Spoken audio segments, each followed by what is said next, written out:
ਗੁਰੂ ਪਿਆਰੀ ਸਾਧ ਸੰਗਤ ਜੀ, ਰਾਧਾ ਸੁਆਮੀ। ਗੁਰੂ ਪਿਆਰੀ ਸਾਧ ਸੰਗਤ ਜੀ, ਅੱਜ ਦਾ ਇਹ ਸਤਸੰਗ ਜੁਲਾਈ ਮਹੀਨੇ ਦਾ ਬਹੁਤ ਹੀ ਮਹੱਤਵਪੂਰਨ ਸਤਸੰਗ ਹੈ। ਇਸ ਮਹੀਨੇ ਦਾ ਇਹ ਮਜ਼ਮੂਨ ਹੈ ਕਿ ਰੂਹ ਦਾ ਰੰਗ ਕੀ ਹੈ ਔਰ ਰੂਪ ਕੀ ਹੈ, ਔਰ ਉਹ ਜਿਹੜਾ ਇਸਮੇ ਆਜ਼ਮ ਭਾਵ ਨਾਮ ਹੈ ਉਹਦਾ ਰੰਗ ਕੀ ਹੈ, ਰੂਪ ਕੀ ਹੈ। ਪਿਛਲੇ ਮਹੀਨੇ ਜੂਨ ਮਹੀਨੇ ਦਾ ਸਪੈਸ਼ਲ ਸਤਸੰਗ ਕੀਤਾ ਗਿਆ ਸੀ। ਆਇਆ ਮਾਸ ਆਂਗਨ ਅਬ ਛਠਾ, ਡਿਸਕ੍ਰਿਪਸ਼ਨ ਵਿੱਚ ਲਿੰਕ ਦਿੱਤਾ ਗਿਆ ਹੈ। ਜਿਸ ਕਿਸੇ ਨੇ ਵੀ ਸੁਣਨਾ ਹੈ ਬੜੀ ਖੁਸ਼ੀ ਨਾਲ ਸੁਣ ਸਕਦਾ ਹੈ। ਉਸ ਦੇ ਵਿੱਚ ਸਵਾਮੀ ਜੀ ਮਹਾਰਾਜ ਨੇ ਮੌਤ ਦਾ ਸਮਾਂ ਦਿਖਾਇਆ ਏ, ਅਤੇ ਅੱਜ ਦੇ ਸਤਸੰਗ ਵਿੱਚ ਰੂਹ ਦਾ ਕੀ ਰੰਗ ਹੈ ਔਰ ਕੀ ਰੂਪ ਹੈ, ਇਹ ਇਸ ਸਤਸੰਗ ਵਿੱਚ ਫਰਮਾਇਆ ਗਿਆ ਹੈ। ਬੇਨਤੀ ਹੈ ਕਿ ਸਤਸੰਗ ਨੂੰ ਪੂਰਾ ਸੁਣਿਆ ਜਾਵੇ ਤਾਂ ਕਿ ਸਾਨੂੰ ਆਪਣੇ ਅਸਲ ਦਾ ਪਤਾ ਲੱਗ ਸਕੇ ਕਿ ਰੂਹ ਆਈ ਕਿੱਥੋਂ ਹੈ, ਇਸ ਦਾ ਰੂਪ ਕੀ ਹੈ ਅਤੇ ਇਸ ਨੇ ਜਾਣਾ ਕਿੱਥੇ ਹੈ। ਅੱਜ ਦੀ ਬਾਣੀ ਸਵਾਮੀ ਜੀ ਮਹਾਰਾਜ ਦੀ ਬਾਣੀ ਹੈ। 12 ਮਾਸਾ ਪੂਸ ਮਾਸ 7ਵਾਂ। ਪੂਸ ਮਹੀਨਾ ਜਾੜਾ ਭਾਰੀ, ਕਰਮ ਭਰਮ ਜਿਉਂ ਫੂਸ ਜਲਾਰੀ। ਸਾਡੇ ਪੰਜਾਬ ਵਿੱਚ ਨਵਾਂ ਸਾਲ ਚੇਤ ਤੋਂ ਸ਼ੁਰੂ ਹੁੰਦਾ ਏ, ਮਗਰ ਯੂਪੀ ਵਿੱਚ ਹਾੜ ਤੋਂ ਸ਼ੁਰੂ ਕਰਦੇ ਨੇ। ਹਜ਼ੂਰ ਸਵਾਮੀ ਜੀ ਮਹਾਰਾਜ ਕਿਉਂਕਿ ਯੂਪੀ ਵਿੱਚ ਹੋਏ ਨੇ, ਇਸ ਵਾਸਤੇ ਉਹ ਆਪਣਾ 12 ਮਾਸਾ ਹਾੜ ਤੋਂ ਸ਼ੁਰੂ ਕਰਦੇ ਨੇ। ਇੱਕ ਮਹੀਨਾ ਮਨੁੱਖ ਦੇ ਜਨਮ ਨਾਲ ਤਾਲੁਕ ਰੱਖਦਾ ਏ। ਰੂਹ ਸੱਚਖੰਡ ਤੋਂ ਉਤਰ ਕੇ ਮਨ ਇੰਦਰੀਆਂ ਦੇ ਭੋਗਾਂ ਵਿੱਚ ਫਸ ਗਈ, ਆਪਣੇ ਦੇਸ਼ ਦੀ ਸੁੱਧ ਭੁੱਲ ਗਈ, ਤਾਂ ਉਹ ਮਾਲਕ ਸੰਤ ਰੂਪ ਧਾਰ ਕੇ ਇਹਨੂੰ ਆਪਣੇ ਦੇਸ਼ ਦਾ ਪਤਾ ਦਿੰਦਾ ਏ ਕਿ ਤੇਰਾ ਦੇਸ਼ ਕਿਹੜਾ ਏ। ਪੋਹ ਦਾ ਮਹੀਨਾ ਸਰਦੀ ਦਾ ਹੁੰਦਾ ਏ, ਮਗਰ ਇੱਥੇ ਸਵਾਮੀ ਜੀ ਦੀ ਮੁਰਾਦ ਦੁਨੀਆ ਦੀ ਸਰਦੀ ਤੋਂ ਨਹੀਂ। ਇਹ ਤਾਂ ਲੋਕ ਹਰ ਸਾਲ ਗੁਜ਼ਾਰਦੇ ਨੇ। ਗਰਮ ਕੱਪੜੇ ਪਾ ਲਏ, ਸਰਦੀ ਹਟ ਗਈ, ਅੰਗੀਠੀ ਬਾਲ ਲਈ, ਸਰਦੀ ਹਟ ਗਈ, ਧੁੱਪੇ ਬਹਿ ਗਏ, ਸਰਦੀ ਹਟ ਗਈ, ਜਾਂ ਕੋਈ ਹੋਰ ਉਪਾਅ ਕਰ ਲਿਆ, ਸਰਦੀ ਹਟ ਗਈ। ਅਬ ਸਵਾਲ ਪੈਦਾ ਹੋਇਆ ਕਿ ਫਿਰ ਫਕੀਰਾਂ ਦੀ ਮੁਰਾਦ ਕਿਸ ਸਰਦੀ ਤੋਂ ਹੈ। ਕਹਿੰਦੇ ਨੇ ਮਾਂ ਦੇ ਪੇਟ ਵਿੱਚ ਪੈਸ਼ਾਬ ਔਰ ਪਖਾਨੇ ਵਿੱਚ ਉਲਟਾ ਲਟਕਣਾ, ਬਾਰ-ਬਾਰ ਜਨਮ ਲੈਣਾ, ਦੁਨੀਆ ਦੇ ਦੁੱਖ ਔਰ ਕਲੇਸ਼ ਸਹਿਣੇ, ਇਹ ਸਰਦੀ ਹੈ। ਮੌਸਮ ਦੀ ਸਰਦੀ ਗਰਮੀ ਤਾਂ ਅਸੀਂ ਸਾਰੇ ਗੁਜ਼ਾਰਦੇ ਚਲੇ ਆਉਂਦੇ ਹਾਂ। ਜਿਹੋ ਜਿਹਾ ਮੌਸਮ ਹੋਇਆ ਉਹੋ ਜਿਹਾ ਸਮਾਨ ਮੁਹੱਈਆ ਕਰਾ ਲਿਆ। ਵੈਸੇ ਇਲਾਕੇ ਵਿੱਚ ਚਲੇ ਗਏ। ਅਬ ਜਦ ਇਹ ਜੀਵ ਮਹਾਤਮਾ ਦੀ ਸੋਭਤ ਵਿੱਚ ਆਇਆ, ਜਿਉਂ-ਜਿਉਂ ਉਹਦਾ ਸਤਸੰਗ ਸੁਣਿਆ, ਉਹਦੇ ਨਾਲ ਪ੍ਰੇਮ ਪਿਆਰ ਕੀਤਾ, ਤਿਉਂ-ਤਿਉਂ ਇਹਦੇ ਗੁਨਾਹ ਪਾਪ ਜਲਦੇ ਜਾਂਦੇ ਨੇ। ਪਾਂਡਵਾਂ ਦੇ ਵਕਤ ਦਾ ਵਾਕਿਆ ਏ ਕਿ ਜਦ ਉਹਨਾਂ ਨੇ ਮੈਦਾਨੇ ਜੰਗ ਵਿੱਚ ਫਤਿਹ ਹਾਸਲ ਕੀਤੀ ਤਾਂ ਉਹਨਾਂ ਨੇ ਕਿਹਾ ਅਸ਼ਵਮੇਧ ਯੱਗ ਕਰਨਾ ਚਾਹੀਦਾ ਏ, ਕਿਉਂਕਿ ਜੰਗ ਵਿੱਚ ਬੇਸ਼ੁਮਾਰ ਬੇਗੁਨਾਹ ਕਤਲ ਹੋਏ ਸਨ। ਇਹ ਕਤਲੋ ਗਾਰਤ ਗੁਨਾਹ ਨਹੀਂ ਤਾਂ ਹੋਰ ਕੀ ਏ। ਸੋ ਸਾਨੂੰ ਹੁਣ ਉਹਨਾਂ ਪਾਪਾਂ ਨੂੰ ਲਾਹੁਣਾ ਚਾਹੀਦਾ ਏ। ਅਸ਼ਵਮੇਧ ਯੱਗ ਕੀ ਹੁੰਦਾ ਏ? ਇੱਕ ਸ਼ਾਹੀ ਘੋੜਾ ਛੱਡ ਦਿੰਦੇ ਨੇ, ਜਿੱਧਰ ਘੋੜਾ ਜਾਏ ਪਿੱਛੇ ਪਿੱਛੇ ਫੌਜ ਜਾਂਦੀ ਏ। ਘੋੜਾ ਕਰੀਬ ਦੇ ਸਾਰੇ ਮੁਲਕਾਂ ਵਿੱਚ ਫਿਰਾਇਆ ਜਾਂਦਾ ਏ। ਜਿਹੜਾ ਉਸ ਇਲਾਕੇ ਦਾ ਹਾਕਮ ਤਾਬਿਆ ਹੁੰਦਾ ਜਾਏ, ਮਗਰ ਜਿਹੜਾ ਹਾਕਮ ਘੋੜਾ ਫੜ ਲਵੇ ਉਹਦੇ ਨਾਲ ਲੜਾਈ ਸ਼ੁਰੂ ਹੋ ਜਾਂਦੀ ਏ। ਅਗਰ ਉਹ ਹਾਰ ਜਾਏ ਤਾਂ ਇਹ ਘੋੜਾ ਫਿਰਨ ਦਾ ਸਿਲਸਿਲਾ ਫਿਰ ਪਹਿਲੇ ਦੀ ਤਰ੍ਹਾਂ ਜਾਰੀ ਹੋ ਜਾਂਦਾ ਏ। ਅਗਰ ਖੁਦ ਹਾਰ ਗਏ ਤਾਂ ਅਸ਼ਵਮੇਧ ਯੱਗ ਨਹੀਂ ਹੋ ਸਕਦਾ। ਸੋ 12 ਸਾਲ ਘੋੜਾ ਫਿਰਨ ਦੇ ਬਾਅਦ ਫੜਿਆ ਗਿਆ, ਜਿਹਦੇ ਵਿੱਚ ਅਭਿਮਨਿਊ ਅਰਜਨ ਦਾ ਲੜਕਾ ਔਰ ਬੱਬਰੂ ਵਾਹਨ ਮਾਰੇ ਗਏ। ਜਦੋਂ ਸਭ ਕੁਝ ਕਰ ਚੁੱਕੇ ਫਤਿਹਯਾਬੀ ਨਾਲ ਘੋੜਾ ਵਾਪਸ ਆ ਗਿਆ ਤਾਂ ਅਸ਼ਵਮੇਧ ਯੱਗ ਦੀ ਤਿਆਰੀ ਕਰਨ ਲੱਗੇ। ਤਾਂ ਕ੍ਰਿਸ਼ਨ ਭਗਵਾਨ ਨੇ ਕਿਹਾ ਕਿ ਤੁਹਾਡਾ ਜੱਗ ਤਦ ਸੰਪੂਰਨ ਹੋਗਾ ਜਦ ਆਕਾਸ਼ ਵਿੱਚ ਘੰਟਾ ਵੱਜੇਗਾ, ਯਾਨੀ ਤੁਹਾਡੇ ਅੰਦਰ ਘੰਟੇ ਦੀ ਆਵਾਜ਼ ਆਏਗੀ। ਜੱਗ ਪੂਰਾ ਕਰਨ ਲਈ ਇੱਕ ਵੱਡਾ ਭੋਜ ਵੀ ਕੀਤਾ ਜਿਸ ਵਿੱਚ ਸਭ ਲੋਕ ਸ਼ਾਮਲ ਹੋਏ। ਤਕਰੀਬਨ ਸਾਰਿਆਂ ਨੂੰ ਭੋਜਨ ਖਿਲਾਇਆ, ਲੇਕਿਨ ਘੰਟਾ ਨਾ ਵੱਜਿਆ। ਫਿਰ ਜਿਹੜੇ ਕੋਈ ਆਸ-ਪਾਸ ਲੁਕੇ ਛਿਪੇ ਭਜਨ ਕਰਨ ਵਾਲੇ ਸਾਧੂ ਸੀ ਉਹਨਾਂ ਨੂੰ ਖਿਲਾਇਆ, ਮਗਰ ਘੰਟਾ ਨਾ ਵੱਜਿਆ। ਆਖਰ ਕ੍ਰਿਸ਼ਨ ਭਗਵਾਨ ਨੂੰ ਕਿਹਾ ਕਿ ਤੁਸੀਂ ਖਾਓ। ਕ੍ਰਿਸ਼ਨ ਭਗਵਾਨ ਨੇ ਵੀ ਖਾਧਾ, ਪਰ ਘੰਟਾ ਫਿਰ ਵੀ ਨਾ ਵੱਜਿਆ।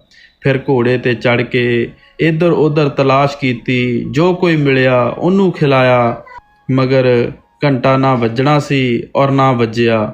ਆਖਰ ਕ੍ਰਿਸ਼ਨ ਭਗਵਾਨ ਨੂੰ ਕਿਹਾ ਕਿ ਆਪ ਯੋਗ ਦ੍ਰਿਸ਼ਟੀ ਨਾਲ ਦੇਖੋ, ਹੋਰ ਕੌਣ ਰਹਿ ਗਿਆ ਏ। ਕ੍ਰਿਸ਼ਨ ਭਗਵਾਨ ਨੇ ਕਿਹਾ ਕਿ ਇੱਕ ਸਾਧੂ ਹੈ, ਆਬਾਦੀ ਤੋਂ ਦੂਰ ਰਹਿੰਦਾ ਏ, ਨੀਵੀਂ ਜਾਤ ਦਾ ਏ। ਜਦ ਤੱਕ ਉਹ ਆ ਕੇ ਖਾਣਾ ਨਾ ਖਾਏ ਘੰਟਾ ਨਹੀਂ ਵੱਜੇਗਾ। ਉਹ ਸਾਧੂ ਕਬੀਰ ਸਾਹਿਬ ਦਾ ਚਿਤਾਇਆ ਹੋਇਆ ਸੀ। ਆਬਾਦੀ ਵਿੱਚ ਨਹੀਂ ਸੀ ਆਉਂਦਾ ਹੁੰਦਾ, ਬਲਕਿ ਜੰਗਲ ਦੇ ਫਲ ਫੁੱਲ ਖਾ ਕੇ ਗੁਜ਼ਾਰਾ ਕਰ ਲੈਂਦਾ ਸੀ। ਸੋ ਜਦ ਪਾਂਡਵਾਂ ਦੇ ਆਦਮੀ ਉਹਦੇ ਕੋਲ ਗਏ ਔਰ ਜੱਗ ਸੰਪੂਰਨ ਕਰਨ ਲਈ ਨਾਲ ਜਾ ਕੇ ਖਾਣਾ ਖਾਣ ਲਈ ਅਰਜ਼ ਕੀਤੀ, ਤਾਂ ਕਹਿੰਦਾ ਏ ਕਿ ਮੈਂ ਉਹਦੇ ਘਰ ਖਾਣਾ ਖਾਂਦਾ ਹਾਂ ਜਿਹੜਾ ਮੈਨੂੰ 101 ਅਸ਼ਵਮੇਧ ਜੱਗ ਦਾ ਫਲ ਦੇ। ਜੇਕਰ ਮਨਜ਼ੂਰ ਹੈ ਤਾਂ ਮੈਂ ਚੱਲਣ ਨੂੰ ਤਿਆਰ ਹਾਂ।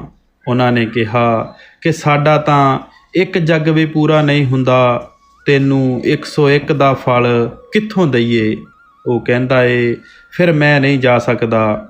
ਉਹ ਮੁੜ ਆਏ ਔਰ ਆ ਕੇ ਕਹਿ ਦਿੱਤਾ ਕਿ ਉਹ 101 ਅਸ਼ਵਮੇਧ ਜੱਗ ਦਾ ਫਲ ਲੈ ਬਿਨਾ ਨਹੀਂ ਆਉਂਦਾ। ਸਾਰੇ ਵਾਰੋ ਵਾਰੀ ਪਾਂਡਵ ਗਏ, ਮਿੰਨਤਾਂ ਤਰਲਾ ਕੀਤਾ, ਮਗਰ ਉਹ ਨਾ ਆਇਆ। ਅਖੀਰ ਨਿਰਾਸ਼ ਹੋ ਕੇ ਬਹਿ ਗਏ। ਇੰਨੇ ਚਿਰ ਨੂੰ ਦ੍ਰੋਪਦੀ ਆ ਗਈ। ਕਹਿੰਦੀ ਏ ਤੁਸੀਂ ਨਿਰਾਸ਼ ਕਿਉਂ ਬੈਠੇ ਹੋ? ਉਹਨਾਂ ਨੇ ਕਿਹਾ ਕਿ ਅਸੀਂ ਜੱਗ 'ਤੇ ਇੰਨਾ ਰੁਪਇਆ ਖਰਚ ਕੀਤਾ, ਮਿਹਨਤ ਵੀ ਕੀਤੀ, ਤਕਲੀਫਾਂ ਵੀ ਉਠਾਈਆਂ, ਮਗਰ ਉਹ ਸਾਧੂ ਨਹੀਂ ਆਉਂਦਾ, ਔਰ ਜਦ ਤੱਕ ਉਹ ਨਾ ਆਵੇ ਜੱਗ ਸੰਪੂਰਨ ਨਹੀਂ ਹੁੰਦਾ। ਕਹਿੰਦੀ ਏ ਬਸ ਇਹ ਗੱਲ ਏ, ਮੈਂ ਲਿਆਉਂਦੀ ਹਾਂ, ਵੇਖਾਂਗੀ ਕਿਸ ਤਰ੍ਹਾਂ ਨਹੀਂ ਆਉਂਦਾ। ਪਾਂਡਵਾਂ ਨੇ ਕਿਹਾ ਭਲਾ ਤੂੰ ਕਿਸ ਤਰ੍ਹਾਂ ਲਿਆਵੇਂਗੀ ਜਦ ਕਿ ਅਸੀਂ ਸਾਰੇ ਵਾਰੋ ਵਾਰੀ ਨਾਕਾਮਯਾਬ ਹੋ ਕੇ ਆਏ ਹਾਂ। ਦ੍ਰੋਪਦੀ ਨੇ ਕਿਹਾ ਤੁਸੀਂ ਆਗਿਆ ਦਿਓ। ਖੈਰ ਉਹਨਾਂ ਨੇ ਇਜਾਜ਼ਤ ਦੇ ਦਿੱਤੀ। ਉਸਨੇ ਕੀ ਕੀਤਾ, ਸੁੱਚੇ ਮੂੰਹ ਹੋ ਕੇ ਨੰਗੇ ਪੈਰੀਂ ਪਾਣੀ ਲਿਆਂਦਾ, ਬੜੇ ਪ੍ਰੇਮ ਨਾਲ ਖਾਣਾ ਤਿਆਰ ਕੀਤਾ, ਕਈ ਕਿਸਮ ਦੇ ਖਾਣੇ ਬਣਾਏ। ਹੁਣ ਦ੍ਰੋਪਦੀ ਖਾਣੇ ਬਣਾਉਣ ਵਿੱਚ ਸਾਰੀਆਂ ਰਾਣੀਆਂ ਵਿੱਚੋਂ ਅਫਜ਼ਲ ਸੀ। ਉਹਨਾਂ ਦਾ ਇਮਤਿਹਾਨ ਹੁੰਦਾ ਸੀ, ਜਿਹਦੇ ਵਿੱਚ ਉਹ ਹਮੇਸ਼ਾ ਸਾਰੀਆਂ ਵਿੱਚੋਂ ਅੱਵਲ ਨੰਬਰ 'ਤੇ ਰਹਿੰਦੀ ਸੀ। ਉਹਨੂੰ ਰਿਸ਼ੀਆਂ ਦਾ ਵਰ ਸੀ ਕਿ ਜਦ ਤੱਕ ਖਾਣਾ ਖਿਲਾ ਕੇ ਭਾਂਡੇ ਨਾ ਧੋਵੇਂਗੀ ਖਾਣਾ ਨਹੀਂ ਮੁੱਕੇਗਾ। ਖੈਰ ਦ੍ਰੋਪਦੀ ਗਈ ਔਰ ਕਿਹਾ ਕਿ ਮਹਾਤਮਾ ਜੀ ਚੱਲੋ। ਮਹਾਤਮਾ ਨੇ ਕਿਹਾ ਤੈਨੂੰ ਮੇਰੇ ਇਕਰਾਰ ਦਾ ਪਤਾ ਏ ਕਿ ਮੈਂ 101 ਅਸ਼ਵਮੇਧ ਜੱਗ ਦਾ ਫਲ ਮੰਗਦਾ ਹਾਂ, ਸੋ ਜੇਕਰ ਤੂੰ ਦੇ ਦੇਂ ਤਾਂ ਮੈਂ ਤੇਰੇ ਨਾਲ ਚੱਲਦਾ ਹਾਂ।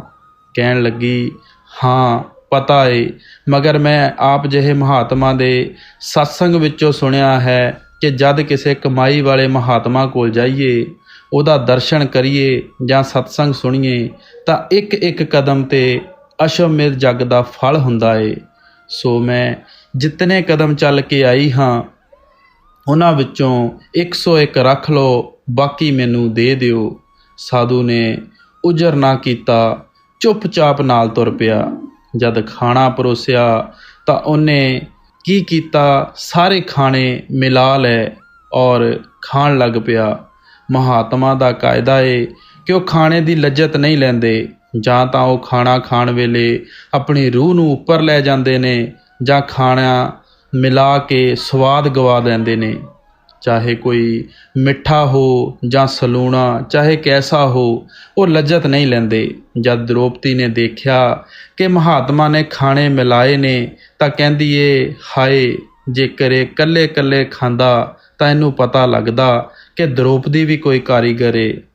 ਫਿਰ ਖਿਆਲ ਆਇਆ ਕਿ ਆਖਰ ਨੀਵੀਂ ਜਾਤ ਦਾ ਜੋ ਹੋਇਆ, ਇਹਨੂੰ ਚੰਗੇ ਖਾਣਿਆਂ ਦੀ ਕੀ ਕਦਰ ਏ।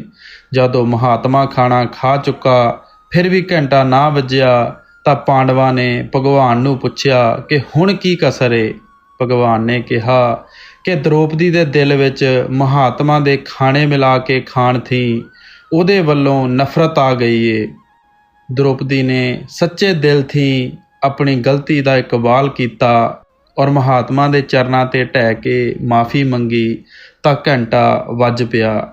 ਸੋ ਸੰਤਾਂ ਦਾ ਇੱਕ ਇੱਕ ਬਚਨ ਕਰੋੜ ਕਰੋੜ ਰੁਪਏ ਦਾ ਹੁੰਦਾ ਏ। ਸਾਨੂੰ ਚਾਹੀਦਾ ਏ ਕਿ ਜੋ ਕੁਝ ਸੁਣੀਏ ਘਰ ਆ ਕੇ ਉਹਨੂੰ ਵਿਚਾਰੀਏ, ਮਗਰ ਸਾਡੀ ਕੀ ਹਾਲਤ ਏ। ਇਸ ਕੰਨੋਂ ਪਿਆ ਉਸ ਕੰਨੋਂ ਨਿਕਲ ਗਿਆ। ਸਤਸੰਗ ਵਿੱਚ ਗਏ ਧੋਤੀ ਝਾੜ ਕੇ ਚਲੇ ਆਏ, ਜਿਹੋ ਜਿਹੇ ਗਏ ਉਹੋ ਜਿਹੇ ਖਾਲੀ ਵਾਪਸ ਆ ਗਏ।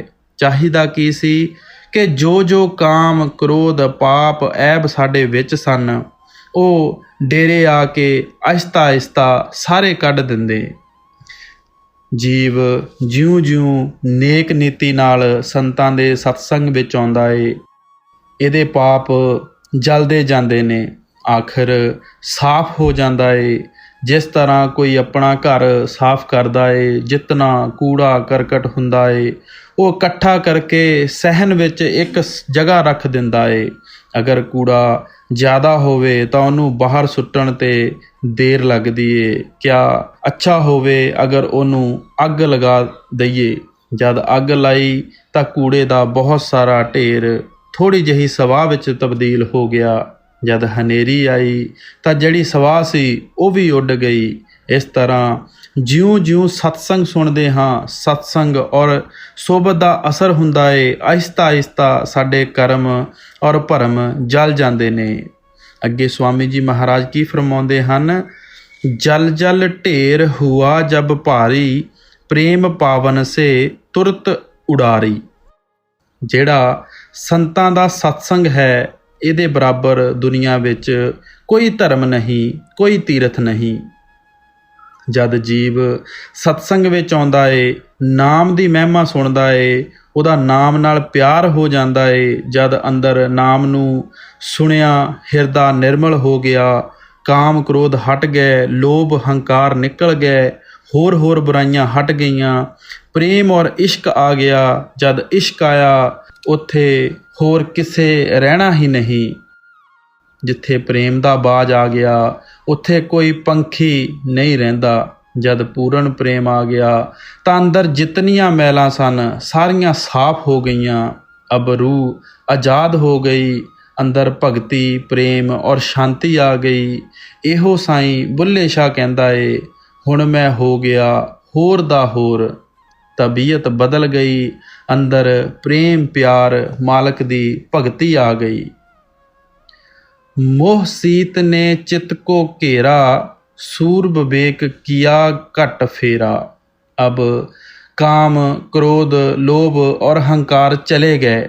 एक पुत्रां धीआं दा होर रिश्तेदारां दा मोह रह गया। जिस तरह आदमी कपड़े धो के अगर धुप ना होवे तां अग नाल सुका के बाहर निकलदा है, तां जिहड़ी थोड़ी जही गिल बाकी रह जांदी है बाहर ਦੀ ਹਵਾ ਔਰ ਜਿਸਮ ਦੀ ਗਰਮੀ ਨਾਲ ਉਹ ਵੀ ਉੱਡ ਜਾਂਦੀ ਏ। ਇਸੇ ਤਰ੍ਹਾਂ ਜਦ ਸਤਸੰਗ ਸੁਣਿਆ ਔਰ ਵਿਚਾਰਿਆ ਕਿ ਸਾਡਾ ਤਾਂ ਇੱਥੇ ਕੋਈ ਨਹੀਂ, ਤਾਂ ਜਿਹੜਾ ਥੋੜ੍ਹਾ ਬਹੁਤ ਪੁੱਤਰਾਂ ਧੀਆਂ ਦਾ ਮੋਹ ਬਾਕੀ ਰਹਿ ਗਿਆ ਸੀ ਉਹ ਵੀ ਜਾਂਦਾ ਰਿਹਾ।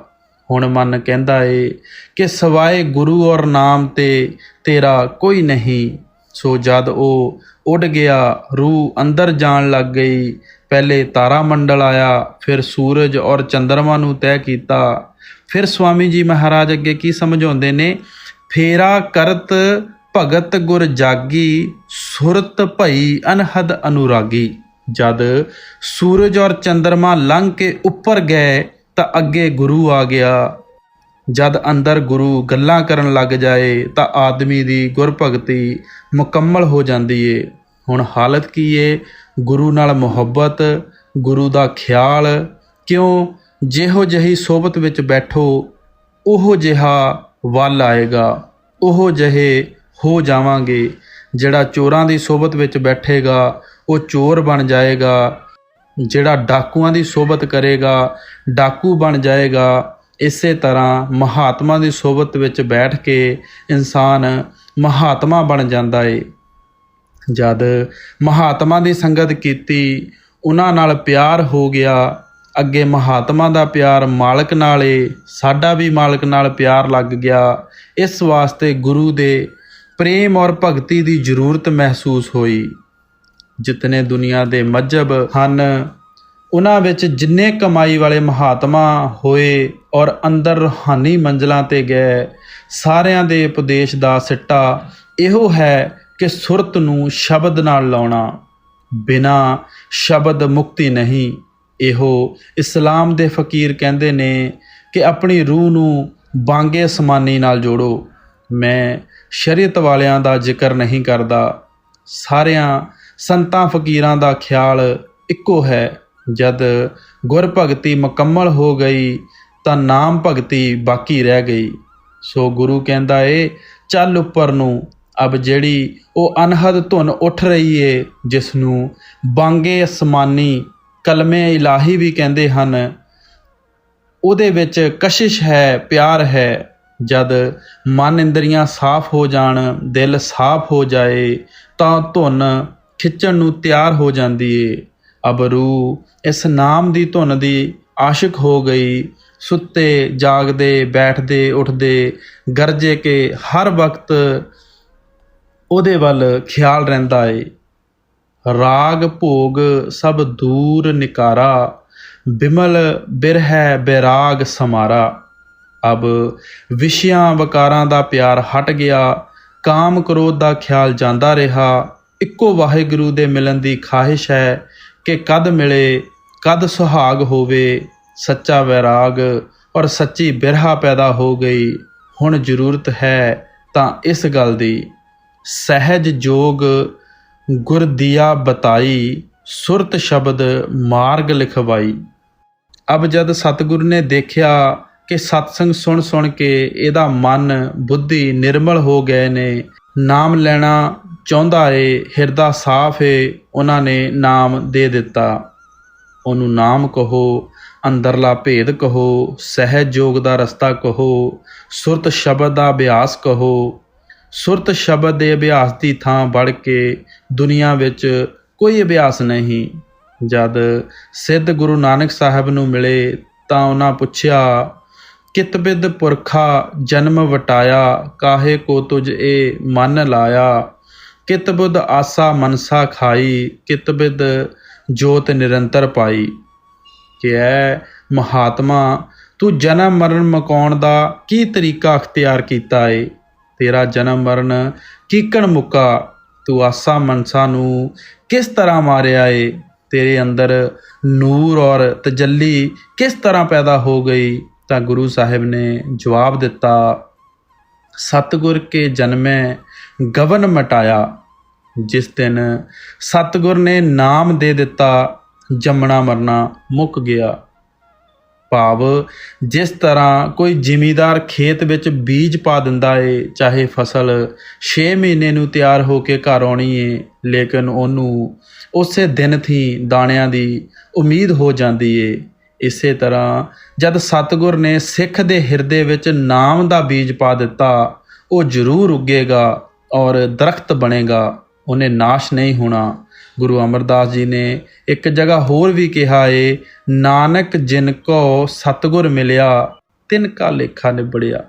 ਜਦ ਸਤਿਗੁਰ ਨੇ ਸਿੱਖ ਦੇ ਹਿਰਦੇ ਵਿੱਚ ਨਾਮ ਦਾ ਬੀਜ ਪਾ ਦਿੱਤਾ, ਸਿੱਖ ਚਾਹੇ ਗੁਰੂ ਨੂੰ ਛੱਡ ਜਾਏ, ਨਾਮ ਨੂੰ ਭੁਲਾ ਦੇ, ਲੇਕਿਨ ਸਤਿਗੁਰੂ ਉਹਨੂੰ ਨਹੀਂ ਛੱਡਦਾ। ਸਵਾਮੀ ਜੀ ਮਹਾਰਾਜ ਨੇ ਵੀ ਕਿਹਾ ਏ, ਸੰਤ ਡਾਰਿਆ ਬੀਜ ਘਟ ਧਰਤੀ ਜੈ ਜੀਵ ਕੈ, ਕੋ ਅਸ ਸਮਰਥ ਹੋਏ ਜੋ ਜਾਰੈ ਉਸ ਬੀਜ ਕੋ। ਜਿਹਦੀ ਹਿਰਦੇ ਰੂਪੀ ਧਰਤੀ ਵਿੱਚ ਸੰਤਾਂ ਨੇ ਨਾਮ ਦਾ ਬੀਜ ਪਾ ਦਿੱਤਾ, ਉਹਦਾ ਨਾਸ਼ ਨਹੀਂ ਹੋਣਾ। ਸੋ ਗੁਰੂ ਸਾਹਿਬ ਸਿੱਧਾਂ ਨੂੰ ਜਵਾਬ ਦਿੰਦੇ ਹੋਏ ਫਿਰ ਕਹਿੰਦੇ ਨੇ, ਅਨਹਤ ਰਾਤੈ ਇਹ ਮਨ ਲਾਇਆ, ਮਨਸਾ ਆਸਾ ਸ਼ਬਦ ਜਲਾਈ, ਗੁਰਮੁਖ ਜੋਤ ਨਿਰੰਤਰ ਪਾਈ। ਜਦ ਸਤਿਗੁਰ ਕੋਲ ਗਏ, ਉਹਨਾਂ ਨੇ ਕਿਹਾ ਕਿ ਸੁਰਤ ਨੂੰ ਸ਼ਬਦ ਨਾਲ ਲਾ। ਜਦ ਲਾਇਆ ਮਨ ਕੈਦ ਹੋ ਗਿਆ। ਜਦ ਅੰਦਰ ਸ਼ਬਦ ਸੁਣਿਆ ਆਸਾ ਮਨਸਾ ਮਰ ਗਈ। ਜਦ ਗੁਰੂ ਦੇ ਦਿੱਤੇ ਹੋਏ ਨਾਮ ਦੀ ਕਮਾਈ ਕੀਤੀ ਅੰਦਰ ਜੋਤ ਪ੍ਰਗਟ ਹੋ ਗਈ, ਨੂਰ ਔਰ ਤਜੱਲੀ ਪੈਦਾ ਹੋ ਗਈ। ਚੀਨੀ ਸੁਰਤ ਰੂਪ ਨਹੀਂ ਦਰਸੇ, ਪਰਸੇ ਸ਼ਬਦ ਜਾਏ ਮਨ ਘਰ ਸੇ। ਅਬ ਰੂਹ ਆਪਣਾ ਰੂਪ ਦੇਖਣਾ ਚਾਹੁੰਦੀ ਏ ਕਿ ਕਿਹੋ ਜਿਹਾ ਹੈ ਸਾਡਾ ਰੂਪ। ਸਰੀਰ ਨਹੀਂ। ਬਹੁਤ ਸਾਰੇ ਲੋਕ ਤਾਂ ਇਹ ਕਹਿੰਦੇ ਨੇ ਕਿ ਅਸੀਂ ਸਰੀਰ ਹਾਂ। ਸਰੀਰ ਤਾਂ ਕੱਪੜਾ ਹੈ, ਜਦੇ ਮਰ ਗਿਆ ਇਹਨੇ ਨਾਲ ਨਹੀਂ ਜਾਣਾ। ਫਿਰ ਸਾਡਾ ਰੂਪ ਮਨ ਵੀ ਨਹੀਂ, ਅਸੀਂ ਰੂਹ ਹਾਂ। ਜਿਸ ਤਰ੍ਹਾਂ ਕਿਸੇ ਰੋਸ਼ਨ ਗੈਸ ਦੇ ਉੱਪਰ 10-20 ਸਟਾਰਟ ਦੇ ਪਰਦੇ ਚੜ੍ਹਾ ਦਈਏ, ਜਿਸ ਕਮਰੇ ਵਿੱਚ ਲੈ ਜਾਓ ਕੋਈ ਰੋਸ਼ਨੀ ਨਹੀਂ। ਜਿਉਂ-ਜਿਉਂ ਪਰਦੇ ਉਤਾਰਦੇ ਜਾਓਗੇ ਰੋਸ਼ਨੀ ਦੀਆਂ ਕਿਰਨਾਂ ਛਿਨ-ਛਿਨ ਕੇ ਬਾਹਰ ਆ ਜਾਣਗੀਆਂ, ਕਮਰਾ ਰੋਸ਼ਨ ਹੋ ਜਾਏਗਾ। ਜਦ ਸਾਰੇ ਪਰਦੇ ਲੈ ਜਾਣਗੇ ਲੈਂਪ ਆਪਣੀ ਪੂਰੀ ਰੋਸ਼ਨੀ ਵਿੱਚ ਜ਼ਾਹਰ ਹੋ ਜਾਵੇਗਾ। ਇਸ ਤਰ੍ਹਾਂ ਸਾਡੀ ਰੂਹ ਦੇ ਉੱਪਰ ਪਰਦੇ ਚੜ੍ਹੇ ਹੋਏ ਨੇ। ਪਹਿਲੇ ਇਹ ਸਥੂਲ ਸਰੀਰ ਏ, ਇਸ ਦੇ ਅੰਦਰ ਸੂਖਮ ਏ, ਔਰ ਫਿਰ ਉਸ ਦੇ ਅੰਦਰ ਕਾਰਨ ਸਰੀਰ ਏ। ਫਿਰ ਅੱਗ, ਹਵਾ, ਮਿੱਟੀ, ਪਾਣੀ, ਆਕਾਸ਼, 5 ਤੱਤ, ਰਜੋ ਤਮੋ ਸਤੋ ਤਿੰਨੇ ਗੁਣ, 25 ਪ੍ਰਕਿਰਤੀ, ਕਾਮ, ਕ੍ਰੋਧ, ਲੋਭ, ਮੋਹ, ਹੰਕਾਰ ਔਰ ਮਨ ਮਾਇਆ ਦੇ ਗਿਲਾਫ ਨੇ। ਅਸੀਂ ਆਪਣਾ ਰੂਪ ਨਹੀਂ ਦੇਖ ਸਕਦੇ। ਜੇ ਸਾਨੂੰ ਆਪਣੇ ਰੂਪ ਦੀ ਪਹਿਚਾਣ ਹੋ ਜਾਏ ਤਾਂ ਅਸੀਂ ਇੱਥੇ ਫਸੇ ਕਿਉਂ ਫਿਰੀਏ। ਜੇ ਸ਼ੇਰ ਨੂੰ ਜਿਹੜਾ ਆਪਣੇ ਆਪ ਨੂੰ ਭੁੱਲ ਕੇ ਭੇਡਾਂ ਵਿੱਚ ਫਿਰ ਰਿਹਾ ਏ ਪਛਾਣ ਜਾਏ ਕਿ ਮੈਂ ਭੇਡ ਨਹੀਂ ਬਲਕਿ ਸ਼ੇਰ ਹਾਂ, ਤਾਂ ਭੇਡਾਂ ਵਿੱਚ ਕਿਉਂ ਫਿਰੇ। ਹਜ਼ਰਤ ਈਸਾ ਕਹਿੰਦਾ ਏ ਆਪਣੇ ਆਪ ਨੂੰ ਪਹਿਚਾਣੋ। ਅਬ ਸਵਾਲ ਪੈਦਾ ਹੋਇਆ ਕਿ ਉਹਨੂੰ ਆਪਣਾ ਰੂਪ ਕਦ ਨਜ਼ਰ ਆਉਂਦਾ ਏ। ਕਹਿੰਦੇ ਨੇ ਨਾ ਤੁਰਿਆ ਪਦ ਵਿੱਚ, ਨਾ ਤ੍ਰਿਕਟੀ ਵਿੱਚ, ਨਾ ਸਵਰਗ ਵਿੱਚ, ਨਾ ਬੈਕੁੰਠ ਵਿੱਚ, ਬਲਕਿ ਜਾਦੇ ਸਾਰੇ ਪਰਦੇ ਲੈ ਜਾਣ। 3 ਮਨ ਹਨ, ਜਾਂ ਇਉਂ ਕਹਿ ਦਿਓ ਕਿ ਸਥੂਲ, ਸੂਖਮ ਔਰ ਕਾਰਨ। ਤਿੰਨਾਂ ਦੇਸ਼ਾਂ ਵਿੱਚ ਇਹ ਮਨ ਨਾਲ ਜਾਂਦਾ ਏ। ਪਹਿਲੇ ਇਹ ਸਥੂਲ ਸਰੀਰ ਥੀ ਅੰਦਰ ਨਹੀਂ ਵੜਨ ਦਿੰਦਾ, ਬਾਹਰ ਹੀ ਬਾਹਰ ਦੁਨੀਆ ਵਿੱਚ ਘੇਰੀ ਫਿਰਦਾ ਏ। ਜਦ ਗੁਰੂ ਦੀ ਕਿਰਪਾ ਨਾਲ ਇਹ ਸਰੀਰ ਤੈਅ ਕਰ ਲਿਆ, ਇਹਦੀ ਹੱਦ ਥੀ ਪਾਰ ਹੋ ਗਏ, ਅੱਗੇ ਸੂਖਮ ਮਨ ਦਾ ਰਾਹ ਸ਼ੁਰੂ ਹੋ ਜਾਵੇਗਾ। ਸਵਰਗ, ਬੈਕੁੰਠ, ਦੋਜ਼ਖ ਇਹਦੇ ਸੂਖਮ ਦੇਸ਼ ਵਿੱਚ ਹਨ। ਜਦ ਤੁਸੀਂ ਬ੍ਰਹਮ ਵਿੱਚ ਜਾਓਗੇ ਸੂਖਮ ਮਨ ਦਾ ਪਰਦਾ ਦੂਰ ਹੋ ਜਾਵੇਗਾ। ਜਦ ਪਾਰ ਬ੍ਰਹਮ ਵਿੱਚ ਜਾਓਗੇ ਤਾਂ ਕਾਰਨ ਮਨ ਥੀ ਆਜ਼ਾਦ ਹੋ ਗਏ। ਉੱਥੇ ਜਾ ਕੇ ਨਾ ਇਹ ਕਾਲਾ, ਨਾ ਗੋਰਾ, ਨਾ ਪੀਲਾ, ਨਾ ਸਾਵਾ, ਨਾ ਇਸਤਰੀ, ਨਾ ਪੁਰਸ਼। ਉਸ ਵਕਤ ਇਹ ਕਹੇਗਾ ਕਿ ਮੈਂ ਰੂਹ ਹਾਂ। ਇੱਥੇ ਅਸੀਂ ਇੱਕ ਸੂਰਜ ਵੱਲ ਮੂੰਹ ਨਹੀਂ ਕਰ ਸਕਦੇ। ਉੱਥੇ ਰੂਹ ਦਾ ਆਪਣਾ ਨੂਰ 12 ਸੂਰਜ ਦਾ ਏ। ਰੂਹ ਕੋਈ ਛੋਟੀ ਚੀਜ਼ ਨਹੀਂ। ਰੂਹ ਰੂਪੀ ਤੋਤਾ ਇੱਥੇ ਮਾਤਲੋਕ ਵਿੱਚ ਪਿੰਜਰਿਆਂ ਵਿੱਚ ਕਿਆ ਪਰਦਿਆਂ ਵਿੱਚ ਢੱਕਿਆ ਹੋਇਆ ਏ। ਇਹ ਇੱਥੋਂ ਦੋਨਾਂ ਅੱਖਾਂ ਤੋਂ ਨੀਚੇ ਨੀਚੇ ਜੀਵ ਆਤਮਾ ਏ। ਇੱਥੇ ਪਹੁੰਚ ਕੇ ਆਤਮਾ ਹੁੰਦਾ ਏ ਔਰ ਆਪਣੇ ਆਪ ਨੂੰ ਪਹਿਚਾਣਦਾ ਏ। ਫਿਰ ਇਹਨੂੰ ਖਿਆਲ ਹੁੰਦਾ ਏ ਕਿ ਮੈਂ ਕਿਸ ਸਮੁੰਦਰ ਦਾ ਕਤਰਾ ਹਾਂ। ਸਤਨਾਮ ਕਹੋ ਜਾਂ ਸੱਚਖੰਡ, ਮੈਂ ਉਸ ਦੇਸ਼ ਦਾ ਰਹਿਣ ਵਾਲਾ ਹਾਂ ਔਰ ਉਸ ਸਮੁੰਦਰ ਦਾ ਕਤਰਾ ਹਾਂ। ਜਦ ਰੂਹ ਮਨ ਮਾਇਆ ਦੇ ਦੇਸ਼ ਥੀ ਨਿਕਲ ਜਾਏ ਤਾਂ ਇਹਨੂੰ ਆਪ ਦਾ ਗਿਆਨ ਪੈਦਾ ਹੁੰਦਾ ਏ। ਸਥੂਲ ਦੇਸ਼ ਵਿੱਚ ਜ਼ਿਆਦਾ ਸੂਖਮ ਵਿੱਚ ਮਾਇਆ ਔਰ ਪਾਰ ਬ੍ਰਹਮ ਬਰਾਬਰ ਬਰਾਬਰ ਹਨ, ਔਰ ਬ੍ਰਹਮ ਦੇਸ਼ ਵਿੱਚ ਮਾਇਆ ਗੁਪਤ ਔਰ ਬ੍ਰਹਮ ਪ੍ਰਗਟ ਏ। ਸੁਨ ਸਿਖਰ ਜਾਏ ਰੂਪ ਦਿਖਾਨਾ, ਗगन ਮੰਡਲ ਕੇ ਪਾਰ ਠਿਕਾਣਾ। ਸੋ ਪਾਰ ਬ੍ਰਹਮ ਵਿੱਚ ਜਾ ਕੇ ਇਹਨੂੰ ਆਪਣਾ ਰੂਪ ਨਜ਼ਰ ਆਉਂਦਾ ਏ। ਅਬ ਸਵਾਲ ਪੈਦਾ ਹੋਇਆ ਕਿ ਉਹ ਮੁਕਾਮ ਕਿੱਥੇ ਹੈ। ਕਹਿੰਦੇ ਨੇ ਬ੍ਰਹਮ ਥੀ ਉੱਪਰ। ਭਾਈ ਬਲਵੰਤ ਸਿੰਘ ਘੁਮਾਣਵੀ, ਹਜੂਰ ਮਨ 3 ਹਨ, ਮਨ ਦੀਆਂ 3 ਅਵਸਥਾਵਾਂ ਹਨ। ਮਹਾਰਾਜ ਜੀ ਕੁਝ ਸਮਝ ਲਓ, ਮਨ 3 ਹਨ ਜਾਂ ਮਨ ਦੀਆਂ 3 ਅਵਸਥਾਵਾਂ ਹਨ, ਗੱਲ ਇੱਕੋ ਹੀ ਹੈ। ਕਿਸੇ ਨੇ 3-20 ਕਹਿ ਲਈਆਂ, ਕਿਸੇ ਨੇ 60 ਕਹਿ ਦਿੱਤੇ। ਅਬ ਕਹਿੰਦੇ ਨੇ ਇਹਨੂੰ ਉੱਥੇ ਜਾ ਕੇ ਆਪਣੇ ਆਪ ਦਾ ਗਿਆਨ ਹੁੰਦਾ ਏ।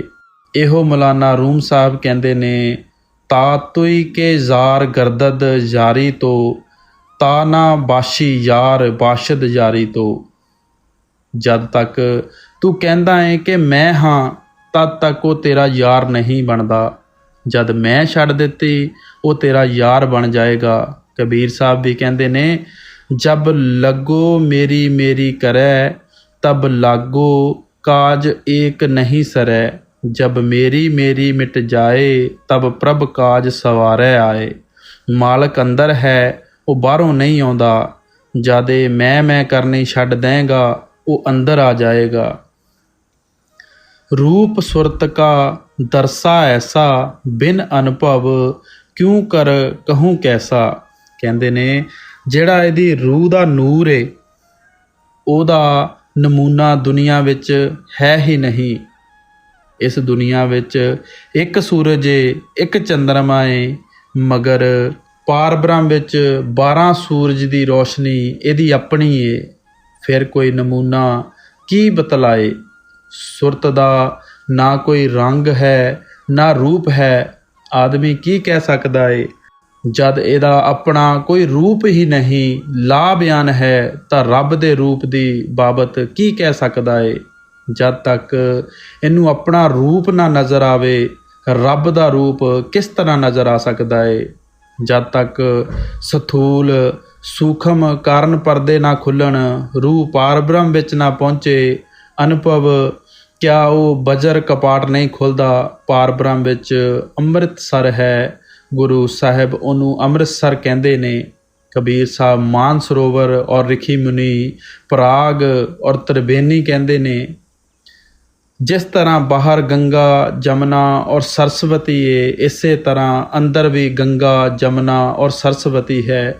ਜਿਹੜੇ ਰਿਖੀ ਮੁਨੀ ਅਭਿਆਸ ਕਰਕੇ ਅੰਦਰ ਗਏ, ਉਹਨਾਂ ਨੇ ਅੰਦਰੋਂ ਦੇਖ ਕੇ ਬਾਹਰ ਇਹਨਾਂ ਨਦੀਆਂ ਦਾ ਗੰਗਾ ਜਮਨਾ ਔਰ ਸਰਸਵਤੀ ਨਾਮ ਰੱਖ ਦਿੱਤਾ। ਜਿਹੜਾ ਰੂਹ ਦਾ ਨੂਰ ਹੈ, ਰੂਹ ਦੀ ਖੂਬਸੂਰਤੀ ਹੈ, ਉਹਨੂੰ ਨਾ ਮਨ ਸਮਝ ਸਕਦਾ ਹੈ, ਨਾ ਬੁੱਧੀ ਸਮਝ ਸਕਦੀ ਹੈ। ਕਿਉਂਕਿ ਮਨ ਵੀ ਮਹਿਦੂਦ ਹੈ ਔਰ ਬੁੱਧੀ ਵੀ ਮਹਿਦੂਦ ਹੈ। ਹੋਰ ਕੋਈ ਹਥਿਆਰ ਹੈ ਨਹੀਂ। ਅਬ ਸਵਾਲ ਪੈਦਾ ਹੋਇਆ ਕਿ ਫਿਰ ਕਿਸ ਤਰ੍ਹਾਂ ਸਮਝਿਆ ਜਾਏ। ਕਹਿੰਦੇ ਨੇ, ਜਦ ਤੱਕ ਅਨੁਭਵ ਨਾ ਖੁੱਲ੍ਹੇ, ਤਦ ਤੱਕ ਰੂਹ ਦਾ ਤੇਜ ਦੇਖਿਆ ਔਰ ਸਮਝਿਆ ਨਹੀਂ ਜਾਂਦਾ। ਅਨੁਭਵ ਤਦ ਖੁੱਲ੍ਹੇਗਾ ਜਦ ਪਾਰ ਬ੍ਰਹਮ ਵਿੱਚ ਜਾਓਗੇ। ਹੁਣ ਸਾਡਾ ਫਰਜ਼ ਹੈ ਕਿ ਸਭ ਤੋਂ ਪਹਿਲੇ ਪਾਰ ਬ੍ਰਹਮ ਵਿੱਚ ਜਾ ਕੇ ਅਨੁਭਵ ਖੋਲ੍ਹ ਕੇ ਆਪਣਾ ਰੂਪ ਦੇਖੀਏ। ਜਦ ਆਪਣਾ ਰੂਪ ਸਮਝ ਆ ਗਿਆ ਤਾਂ ਖਿਆਲ ਕਰ ਸਕਾਂਗੇ ਕਿ ਵਾਹਿਗੁਰੂ ਦਾ ਰੂਪ ਕੀ ਹੈ। ਨਹੀਂ ਤੇ ਨਹੀਂ ਸਮਝ ਸਕਦੇ। ਜੇਕਰ ਆਪਣੇ ਆਪ ਨੂੰ ਪਹਿਚਾਨ ਲਈਏ ਤਾਂ ਸਾਰੇ ਝਗੜੇ ਮੁੱਕ ਜਾਂਦੇ ਨੇ। ਅਨੁਭਵ ਸੇ ਵਹਿ ਜਾਣਾ ਜਾਈ, ਸ਼ਬਦ ਬਿਨਾ ਅਨੁਭਵ ਨਹੀਂ ਪਾਈ। ਹੁਣ ਸਾਨੂੰ ਅਗਰ ਕਿਸੇ ਚੀਜ਼ ਦੀ ਜ਼ਰੂਰਤ ਹੈ ਤਾਂ ਅਨੁਭਵ ਦੀ। ਜੇ ਅਨੁਭਵ ਖੁੱਲ੍ਹ ਜਾਏ, ਕਿਆ ਅਸੀਂ ਮਨ ਬੁੱਧੀ ਦੇ ਦਾਇਰੇ ਤੋਂ ਉੱਪਰ ਚਲੇ ਜਾਈਏ ਤਾਂ ਹਮਾਦਾਨ ਭਾਵ ਸਭ ਕੁਝ ਜਾਣਨ ਵਾਲੇ ਹੋ ਜਾਈਏ।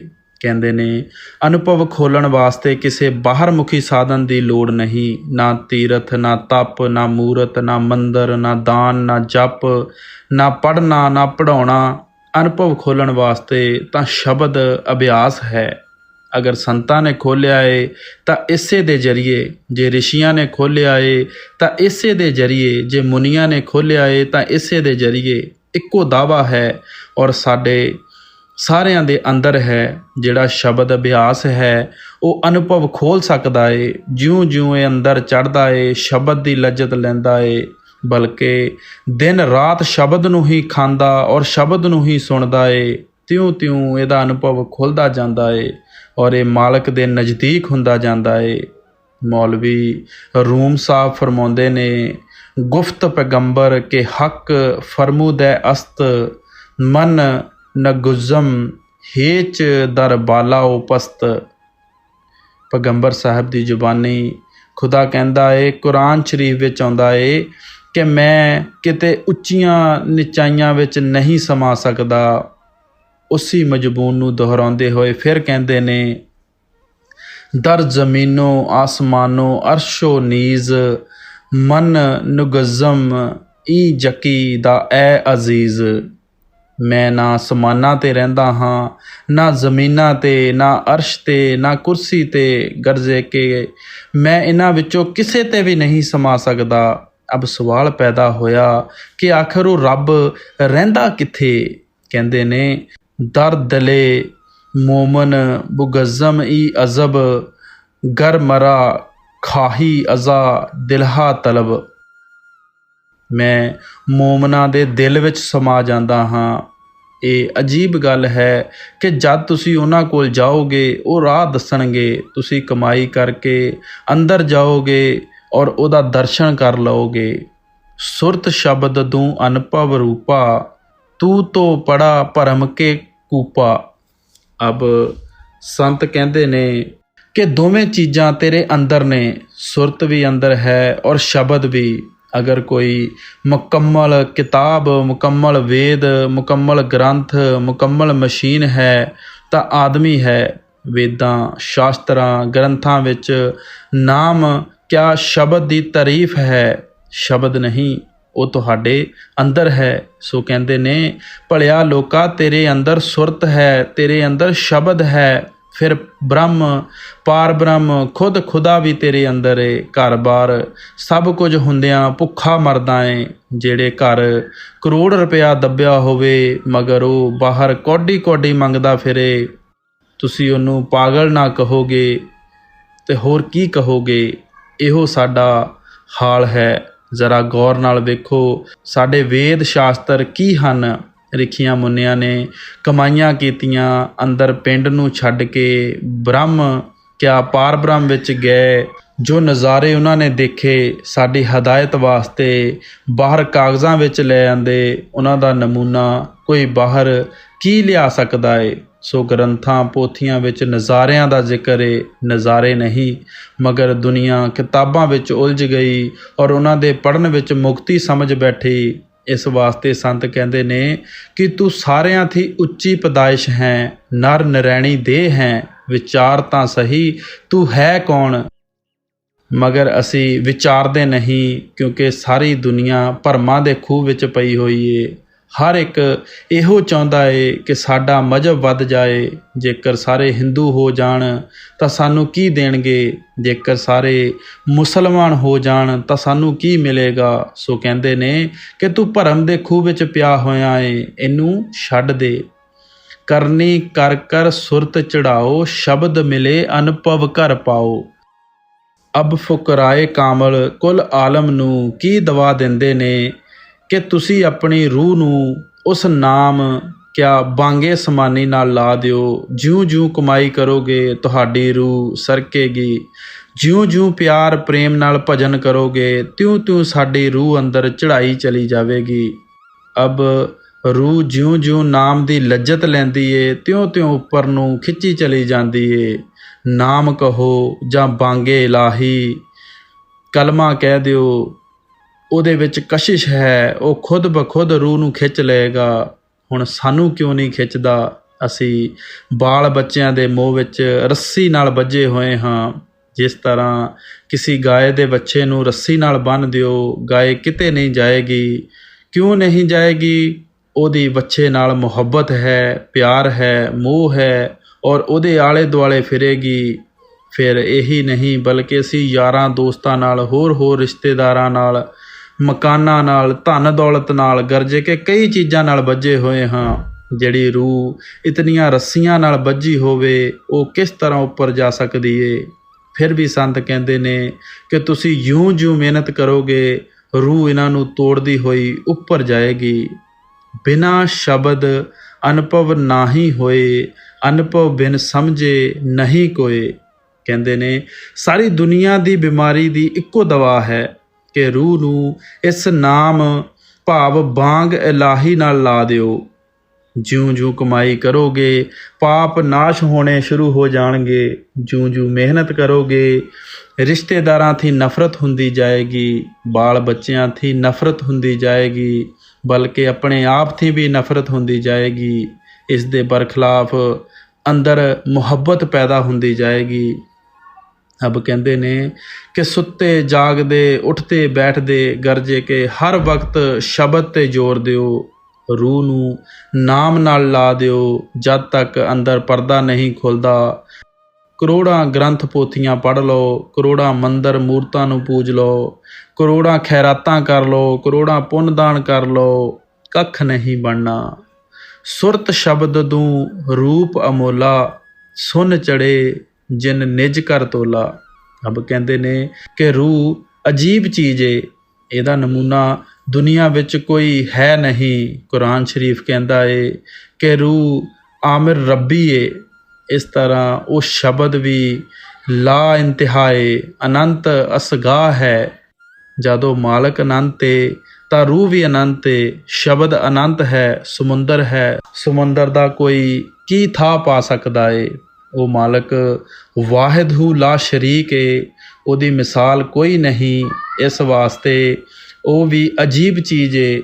ਕਤਰੇ ਔਰ ਸਮੁੰਦਰ ਦਾ ਹਿਸਾਬ ਹੈ, ਤੁਸੀਂ ਉਹਦਾ ਨਕਸ਼ਾ ਨਹੀਂ ਖਿੱਚ ਸਕਦੇ। ਪਹਿਲੇ ਸਿਮਰਨ ਦੇ ਜ਼ਰੀਏ ਇਸ ਵਜੂਦ ਵਿੱਚੋਂ ਨਿਕਲੋ। ਇੱਥੇ ਨਾ ਪ੍ਰਾਣਾਯਾਮ ਦੀ ਲੋੜ ਹੈ, ਨਾ ਹਬਸ ਉਲ ਦਮ ਦੀ।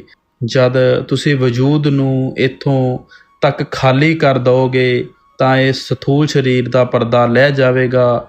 ਅਬ ਸਵਾਲ ਪੈਦਾ ਹੋਇਆ ਕਿ ਪੂਰੇ ਪਰਦੇ ਕਿੱਥੇ ਜਾ ਕੇ ਲੈਣਗੇ। ਕਹਿੰਦੇ ਨੇ ਪਾਰ ਬ੍ਰਹਮ ਜਾਂ ਮਕਾਮੇ ਹੂ ਵਿੱਚ, ਉੱਥੇ ਅੰਮ੍ਰਿਤਸਰ ਏ ਜਿਹਦੇ ਵਿੱਚ ਨਹਾਉਣ 'ਤੇ ਸਾਰੇ ਗਲਾਫ ਲੈ ਜਾਂਦੇ ਨੇ, ਸਾਰੇ ਪਾਪ ਨਾਸ਼ ਹੋ ਜਾਂਦੇ ਨੇ। ਦੁਨੀਆ ਦਾ ਕੋਈ ਪਾਣੀ ਪਾਪਾਂ ਦੀ ਮੈਲ ਨਹੀਂ ਲਾ ਸਕਦਾ, ਚਾਹੇ ਪਾਣੀ ਆਪਣਾ ਹੋਵੇ ਚਾਹੇ ਬੇਗਾਨਾ। ਅਬ ਕਹਿੰਦੇ ਨੇ ਰੂਹ ਵੀ ਅਜੀਬ ਚੀਜ਼ ਏ ਔਰ ਉਸ ਇਸਮੇ ਆਜ਼ਮ ਵੀ ਅਜੀਬ ਚੀਜ਼ ਏ। ਪਾਰ ਬ੍ਰਹਮ ਵਿੱਚ ਜਾ ਕੇ ਸਮਝ ਆਉਂਦੀ ਏ ਕਿ ਨਾਮ ਕੀ ਚੀਜ਼ ਏ ਔਰ ਮੈਂ ਕੀ ਚੀਜ਼ ਹਾਂ। ਤਾਂ ਤੈ ਕਰਨੀ ਗੁਰ ਬਤਾਈ, ਸਤਿਗੁਰ ਦਇਆ ਲਿਓ ਸੰਗ ਭਾਈ। ਅਬ ਮੁਰਸ਼ਿਦ ਕਹਿੰਦਾ ਏ ਕਿ ਭਾਈ ਕਮਾਈ ਕਰ, ਨਾਮ ਦੀ ਦੌਲਤ ਬੇਸ਼ੱਕ ਤੇਰੇ ਅੰਦਰ ਹੈ, ਮਗਰ ਮਿਹਨਤ ਕੀਤੇ ਬਿਨਾ ਨਹੀਂ ਮਿਲਦੀ। ਨਾ ਮੰਗੇ ਮਿਲਦੀ ਏ, ਨਾ ਮੁੱਲ ਮਿਲਦੀ ਏ।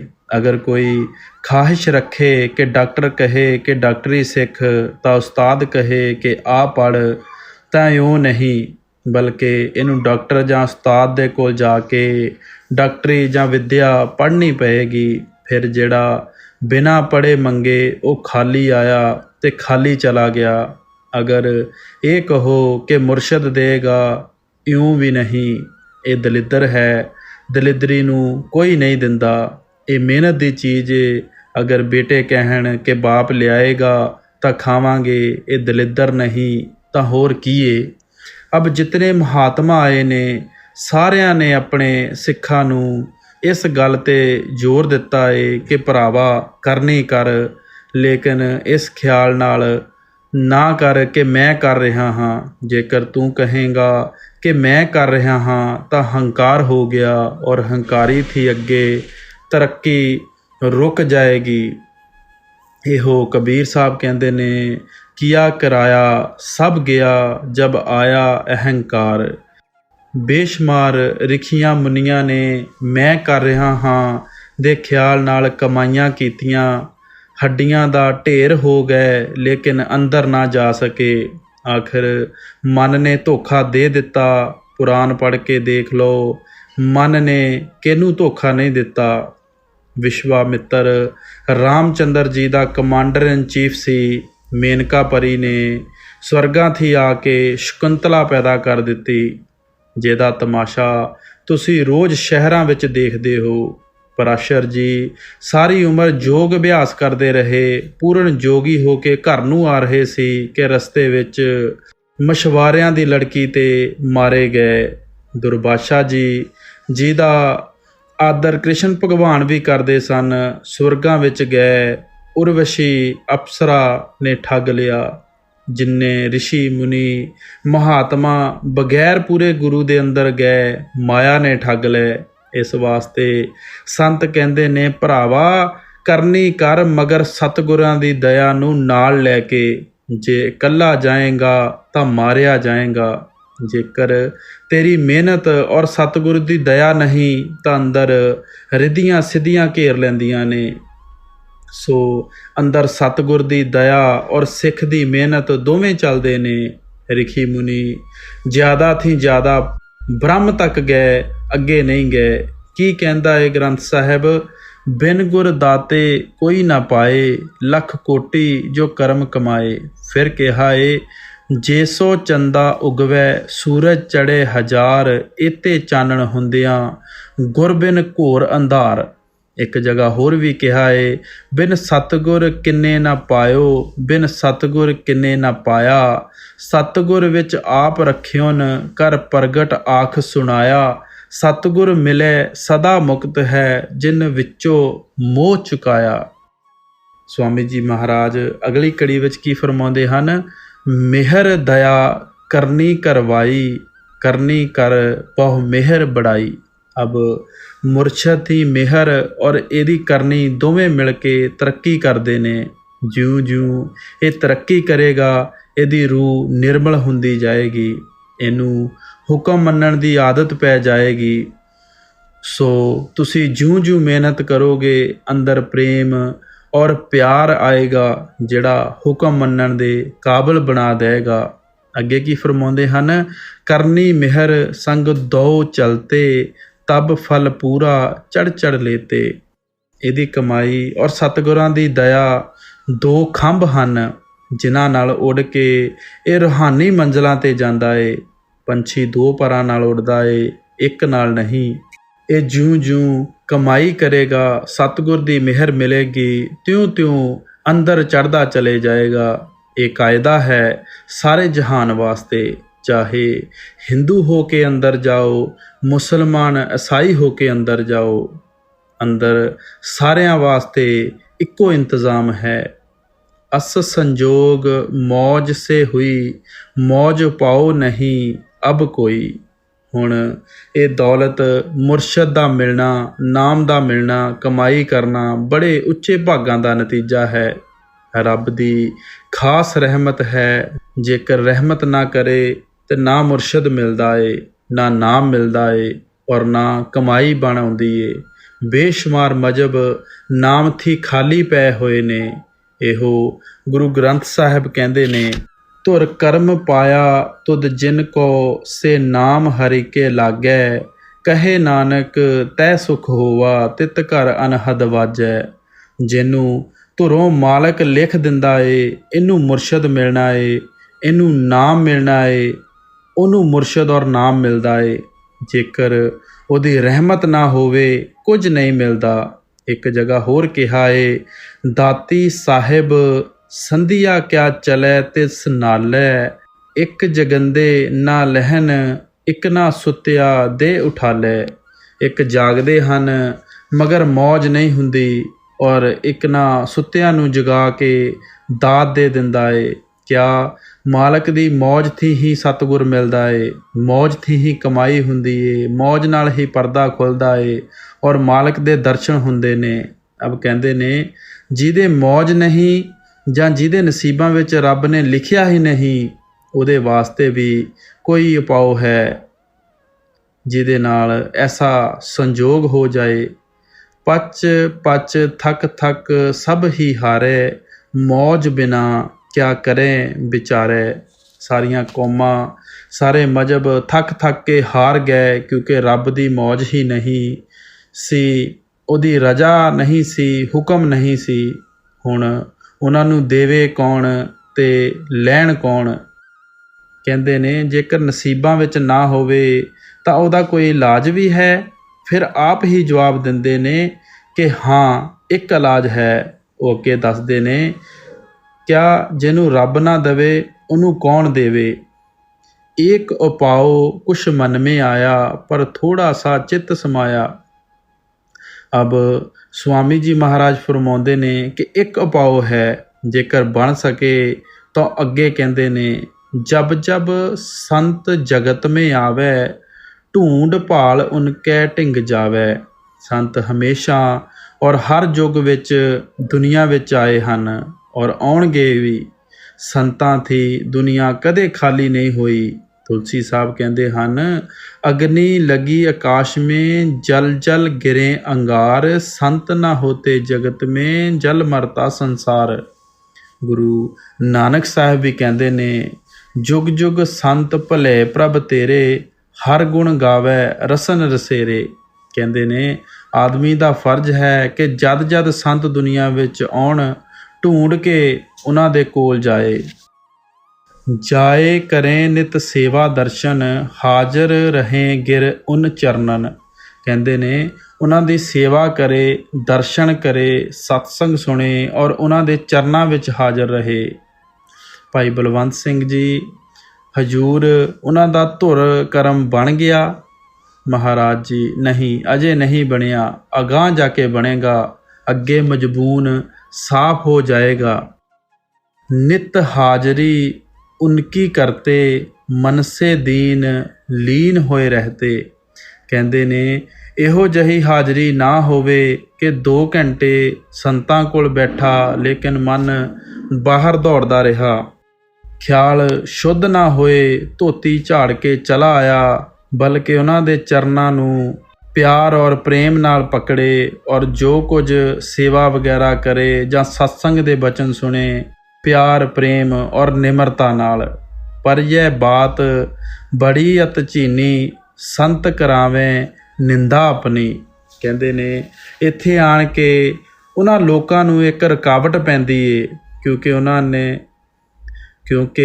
उन्हां ते रब दी रहमत तां हो ही नहीं हुंदी। इस वास्ते अगर फेल हो गए तां गए, जेकर पास हो गए तां उन्हां दा धुर करम बन गया। रब दी रहमत दा खास तरीका हुंदा है। हुण संत बाज औकात देखते ने कि किहड़ा जीव कच्चा है और किहड़ा पक्का, क्योंकि परमार्थी थोड़े हन। जिस तरह कि बाणी कहती है, जग में उत्तम काढ़िए विरले कई कई।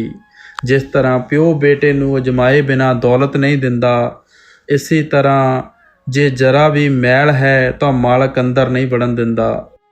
कीरां दा कायदा है कि जद वो सिखां नूं परखना चाहुंदे ने तां कोई ना कोई ऐसा काम कर दिंदे ने जिस नूं देख के लोकां नूं उन्हां ते यकीन जांदा रहे।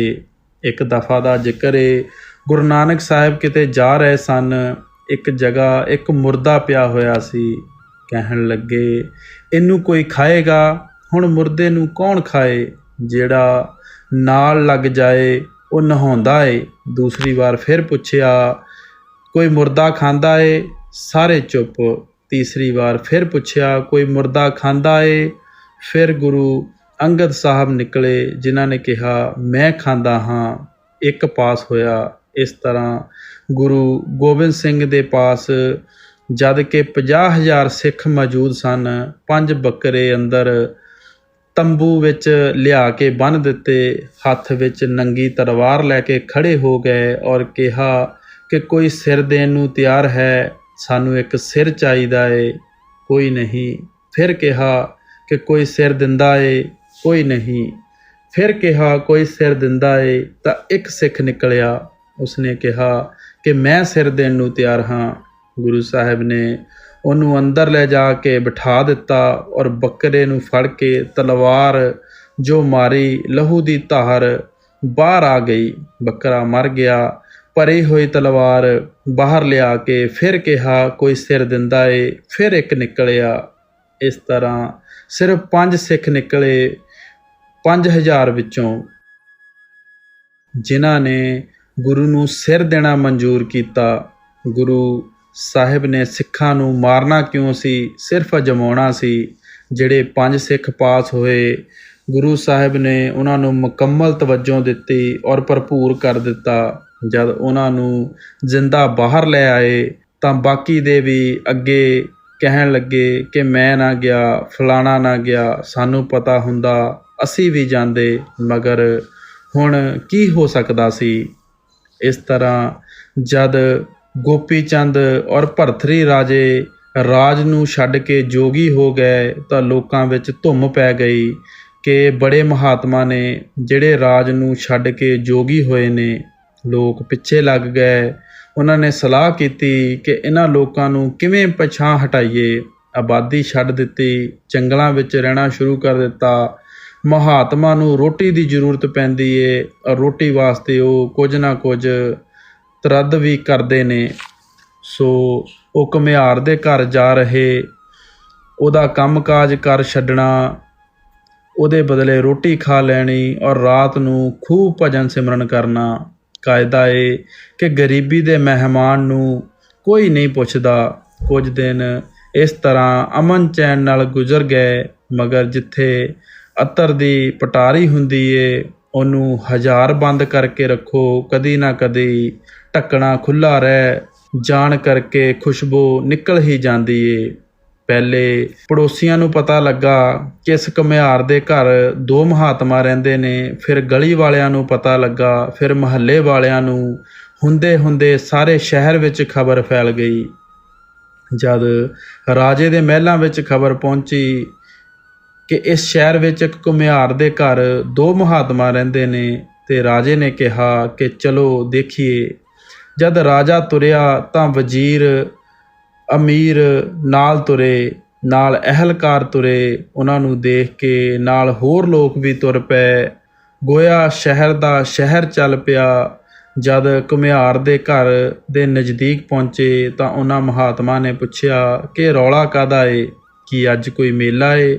ਲੋਕਾਂ ਨੇ ਕਿਹਾ ਜੀ ਰਾਜਾ ਤੁਹਾਡੇ ਦਰਸ਼ਨ ਨੂੰ ਆ ਰਿਹਾ ਏ, ਨਾਲ ਵਜ਼ੀਰ ਅਮੀਰ ਅਹਿਲਕਾਰ ਔਰ ਸ਼ਹਿਰ ਦੇ ਲੋਕ ਹਨ। ਉਹਨਾਂ ਨੇ ਕਿਹਾ ਕਿ ਜਿਸ ਗੱਲ ਤੋਂ ਨੱਸੇ ਸਾਂ ਉਹ ਫਿਰ ਆ ਗਈ। ਉਹਨਾਂ ਨੇ ਲੋਕਾਂ ਨੂੰ ਗਲੋਂ ਲਾਉਣ ਲਈ ਮਤਾ ਪਕਾਇਆ ਕਿ ਤੂੰ ਇਉਂ ਕਹੀਂ, ਮੈਂ ਇਉਂ ਕਹਾਂਗਾ। ਜਦ ਸਾਰੇ ਲੋਕ ਬੈਠ ਗਏ, ਰਾਜਾ ਵੀ ਬੈਠ ਗਿਆ, ਤਾਂ ਲੱਗੇ ਇੰਤਜ਼ਾਰ ਕਰਨ ਕਿ ਕੋਈ ਗਿਆਨ ਦੀ ਗੱਲ ਸੁਣਾਉਣਗੇ। ਉਹਨਾਂ ਵਿੱਚੋਂ ਇੱਕ ਨੇ ਕਿਹਾ ਕਿ ਅੱਜ ਗਜਾ ਕਰਨ ਦੀ ਮੇਰੀ ਵਾਰੀ ਏ। ਦੂਜੇ ਨੇ ਕਿਹਾ ਨਹੀਂ, ਅੱਜ ਤੂੰ ਨਾ ਜਾ, ਮੈਂ ਜਾਵਾਂਗਾ। ਪਹਿਲੇ ਨੇ ਕਿਹਾ ਕਿ ਜਿਹੜੀ ਕੱਲ੍ਹ ਖੀਰ ਮਿਲੀ ਸੀ ਤੂੰ ਸਾਰੀ ਖਾ ਲਈ। ਦੂਜੇ ਨੇ ਕਿਹਾ ਪਰਸੋਂ ਤੂੰ ਮਾਹਲ ਪੂੜੇ ਨਹੀਂ ਖਾਧੇ ਸੀ। ਪਹਿਲੇ ਨੇ ਕਿਹਾ ਉਦੋਂ ਅਗਲੇ ਦਿਨ ਤੂੰ ਹਲਵਾ ਨਹੀਂ ਸੀ ਖਾਧਾ। ਇੱਕ ਨੇ ਡੰਡਾ ਫੜ ਲਿਆ, ਦੂਜੇ ਨੇ ਫੌੜੀ ਫੜ ਲਈ। ਲੱਗੇ ਆਪਸ ਵਿੱਚ ਲੜਨ। ਤਾਂ ਲੋਕਾਂ ਨੇ ਕਿਹਾ ਕਿ ਇਹ ਤਾਂ ਖਾਣੇ ਪਿੱਛੇ ਕੁੱਤਿਆਂ ਵਾਂਗ ਲੜਦੇ ਨੇ, ਇਹ ਮਹਾਤਮਾ ਕਿੱਥੇ? ਤੌੜੀ ਮਾਰ ਕੇ ਚਲੇ ਗਏ। ਛੱਡੋ ਛੱਡੋ, ਉਹ ਮਹਾਤਮਾ ਆਜ਼ਾਦ ਹੋ ਗਏ। ਗੁਰੂ ਗੋਬਿੰਦ ਸਿੰਘ ਜੀ ਸੰਗਤ ਉਹਨਾਂ ਨੂੰ ਬੇਦਾਵਾ ਲਿਖ ਕੇ ਦੇ ਗਈ ਕਿ ਅਸੀਂ ਤੇਰੇ ਕੁਝ ਨਹੀਂ ਲੱਗਦੇ। ਲੋਕਾਂ ਦੇ ਇਤਕਾਦ ਹਮੇਸ਼ਾ ਵਾਸਤੇ ਉੱਡ ਜਾਂਦੇ ਨੇ, ਲੇਕਿਨ ਉਹ ਮਹਾਤਮਾ ਸੁਖੀ ਹੋ ਜਾਂਦੇ ਨੇ। ਸੋ ਸੰਤ ਜਾਣ ਕੇ ਆਪਣੀ ਨਿੰਦਿਆ ਕਰਾ ਲੈਂਦੇ ਨੇ। ਨਿੰਦਾ ਚੌਕੀਦਾਰੀ ਬਿਠਾਈ, ਕੋਈ ਜੀਵ ਧਸਨੇ ਨਹੀਂ ਪਾਈ।